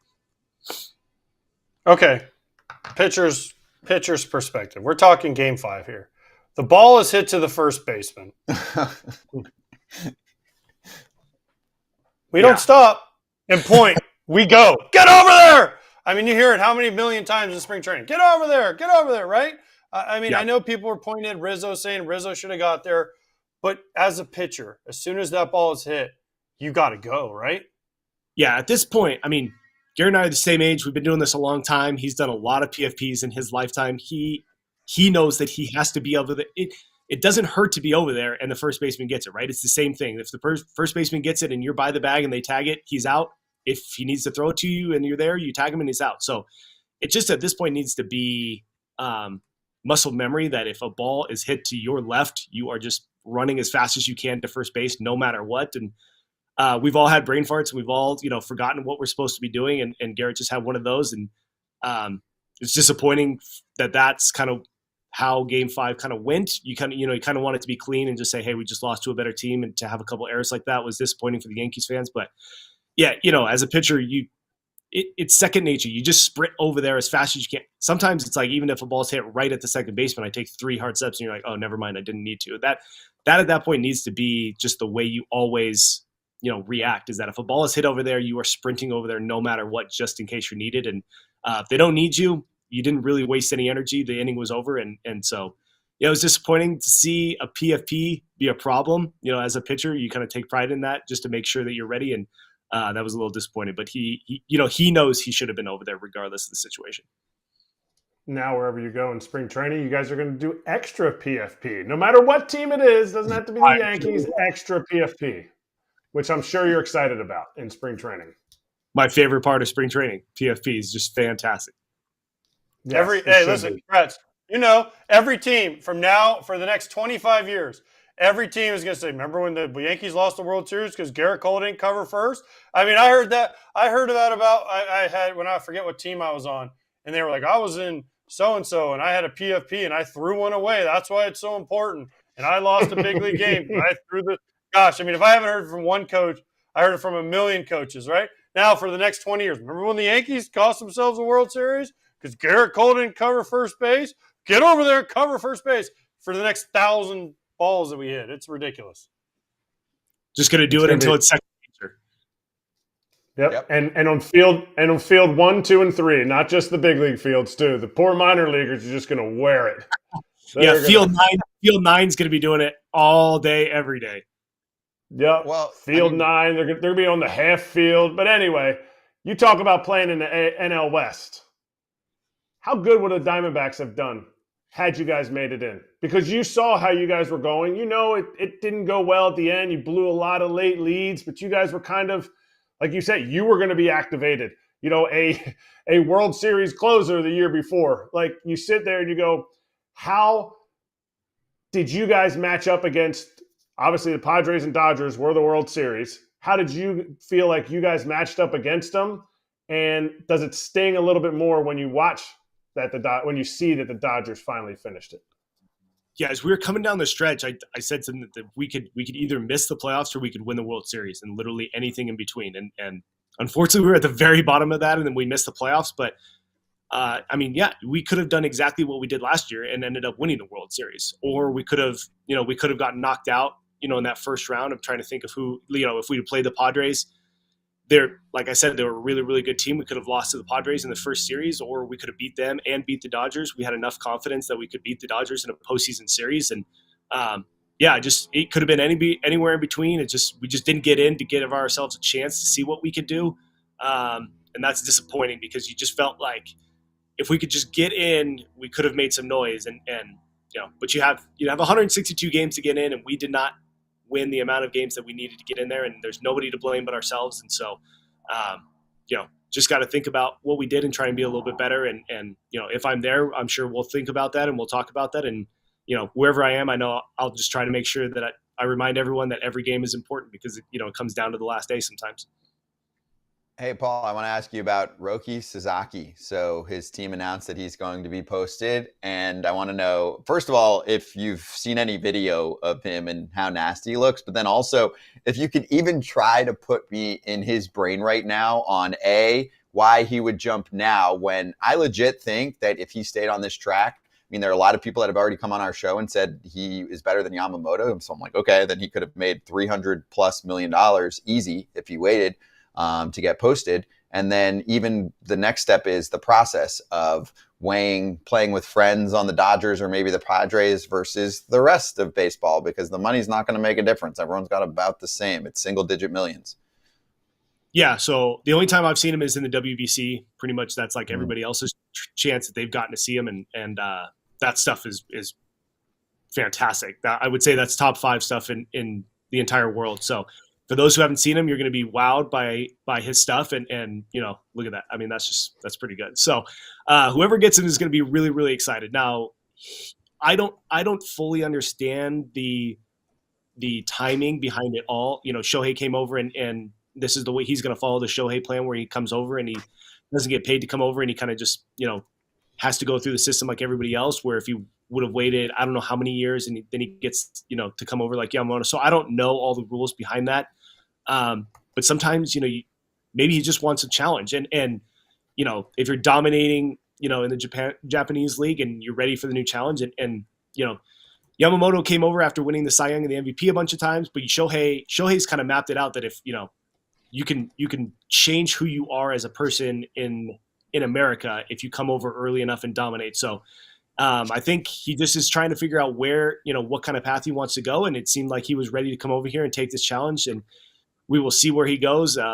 If I don't end up in LA, I think I'm hoping he doesn't end up in LA as well. I think that's going to be quite the combination of a team that won the WBC. So it'll be interesting to see him. I hope I'm on whatever team he goes to instead of having to face him, because he looks pretty darn nasty. But it'll be fun for baseball fans to get to see his stuff out there every 5 days. He's pretty legit. Got it. Package deal, Sasaki and Sewald. Perfect. Done. Sounds like Headlines. a law firm. Sounds like a good law firm. Sasaki and Sewald for your closing and starting needs. All right, so we're going to do a little thing. Scott loves this. Scott loves playing role play, okay? And I'm not really a big fan, but I'm going to do it because Scott loves it. So I'm going to play a GM. I'm going to play, you said LA, I'm going to play Gomes, Brandon Gomes from LA, okay? Scott's going to play your agent, and you're going to play Paul Sewald.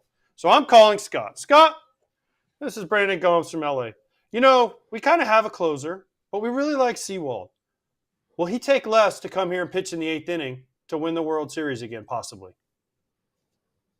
Oh, let me call Paul, but I don't think so. But let me call Paul. He's never been a free agent before. I feel like, hold on. Which team do you represent? The Dodgers. Okay, so you can't afford him?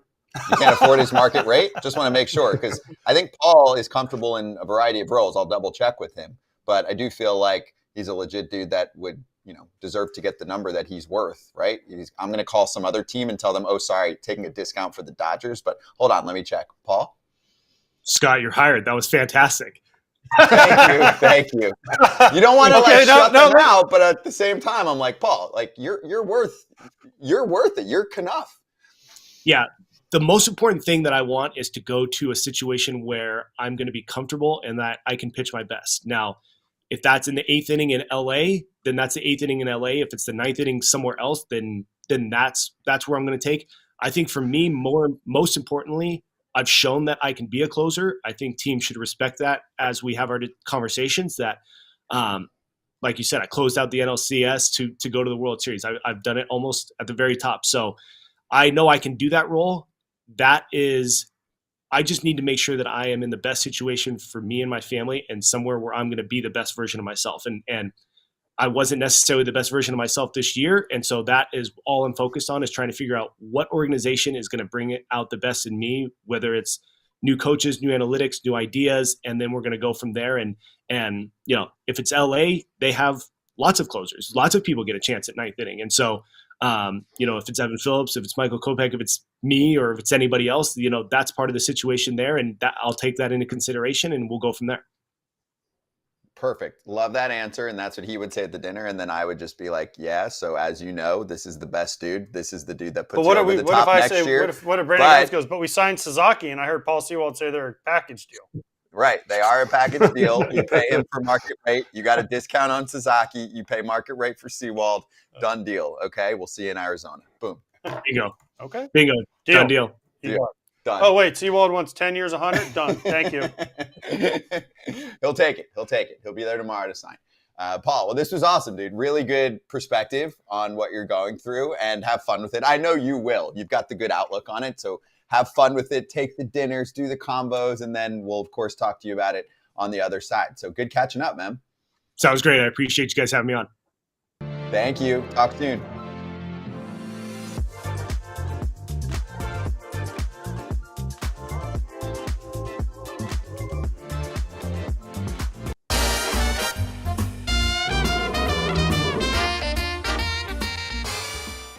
All right, so this is a good one today. BetMGM futures on the World Series League of the winning team. So there's only two options here. National League's at -145, American League's at +120. I think this is fairly priced.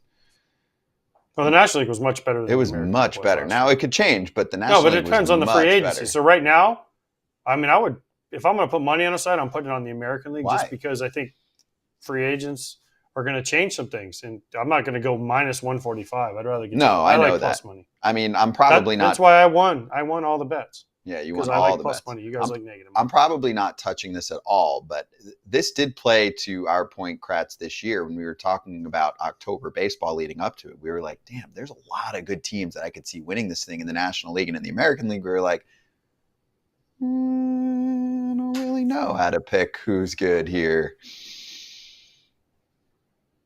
Nope. National League. I think National League still, even if Juan Soto was in the American League last year. Corbin Burns was in the American League last year. Like, some of the top free agents were still in the American League and they still didn't get it done. To me, I think it's still National League, but I'm not touching it at -145. You give it to me, even money, then I might take them. You're saying for the National League? For the National League. Yeah, you're not getting that. Unless you got some promo boost or something like that. You're getting a plus hundo or even money -110, whatever. Get out of here. Yeah. So, yeah, I agree. I think when we get to the end of the offseason, it's still probably going to be in this range. That's my thought. It's probably still going to be in the -140s situation. Because the Dodgers are going to do something, so that alone's pushing it. Yeah, there's no matter what happens this offseason, the Phillies are going to look good, the Mets are going to look good, the Dodgers are going to look good, the Padres are going to look good, and the Braves are going to look good. There's too many potential powerhouses. FOUL is the bonus code. Sign up for the BetMGM Sportsbook app or visit the website, betmgm.com. Sign up and deposit at least $10 in the account. And if your first bet loses, you can get up to $1,500 back in bonus bets available once your initial wager is settled. Gambling problem or concern? Call 1-800-GAMBLER.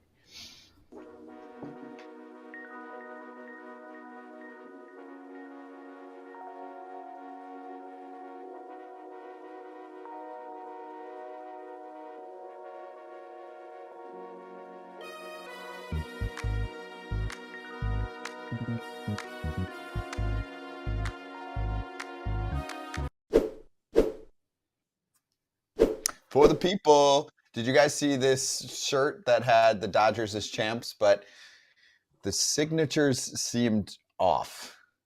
And my question is, how many people actually recognize this if they pass you by in the airport? No, nobody. Nobody, right? One of the biggest complaints about people is that you can't read anybody's signatures, although I do know that Aroldis Chapman was not on the Dodgers this year, so that's the one that really stands out. Where's that one? It's the top Austin one in Hedges? basically print. In print. John Austin Gray? Hedges. Oh, I see it. Yeah. Chapman's is awesome. That's his sig? Yeah, that's unbelievable. That is I not love his that signature. No way. No way that is Aroldis Chapman's signature. No way. That's He what it has is on the perfect shirt. penmanship. Kratz, you played with him, right? Yes, that is not his signature. Look at Ezekiel Duran about halfway down on the left as we're looking at it. Ezekiel Duran, that's what Aroldis Chapman's handwriting looks like. Right in the middle there. Like a Z and a Q and an L, Ezekiel Duran. Like, that is some...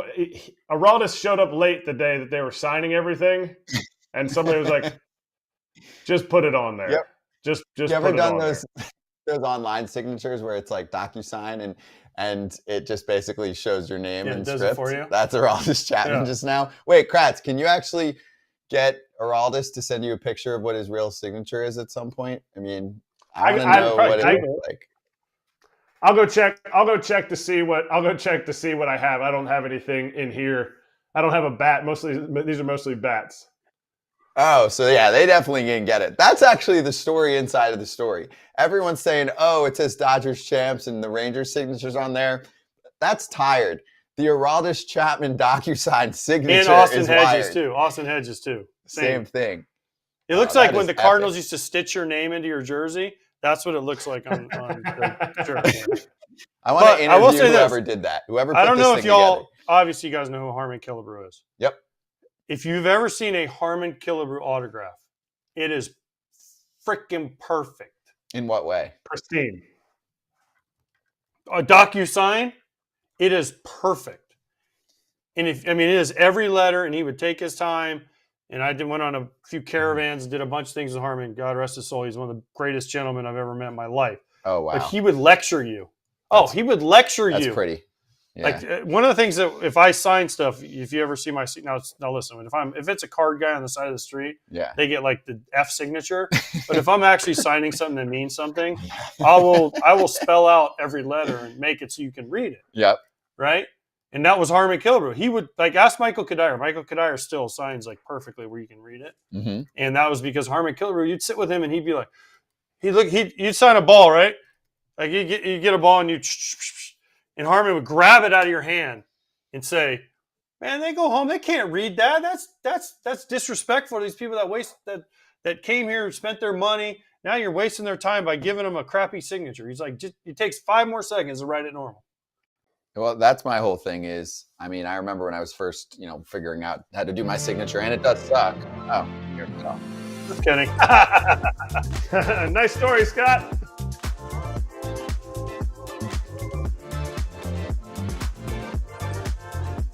Colin, baseball is a copycat league. MLB is like that, right? So I'm wondering if you think that the pendulum is starting to swing back to smart former players becoming more prominent in front offices. I don't remember what the exact number was, but at one point we either had very little or no top-end leadership in front office talking about baseball operations. Of course, Chris Young wins a World Series in 2023, leading the Texas Rangers. Craig Breslow is leading the Boston Red Sox. Buster Posey just took over the San Francisco Giants. Are we leaning towards this becoming more of a thing again?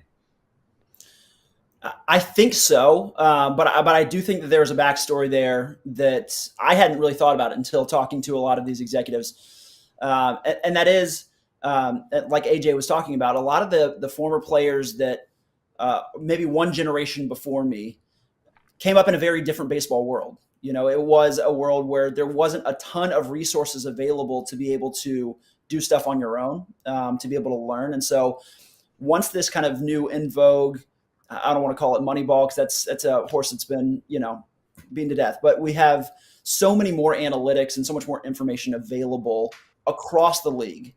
And individual players have access to all this stuff too. So the development is happening at a different level. And so I think some of the players now who you're talking about, the Buster Posey, Sam Fuld, Brez, and some of these guys who are taking a little bit more of these leadership roles in the front office have seen both sides of it. Right. They've seen what it is to just be a player and kind of play and manage from that gut position all the way through this information age. And now they can kind of hopefully marry those two in a really interesting and effective way at the front office level. But I think, before, a lot of these young new front offices were kind of fighting uphill battles against these former players, getting them to buy into this stuff. So, I do think that this next generation, you're going to see a few more players kind of come into that fold and hopefully be able to lend some perspective, some on-field perspective that I've been able to have to these really impressive, very bright front offices that have already been in place for the last 10 years or so.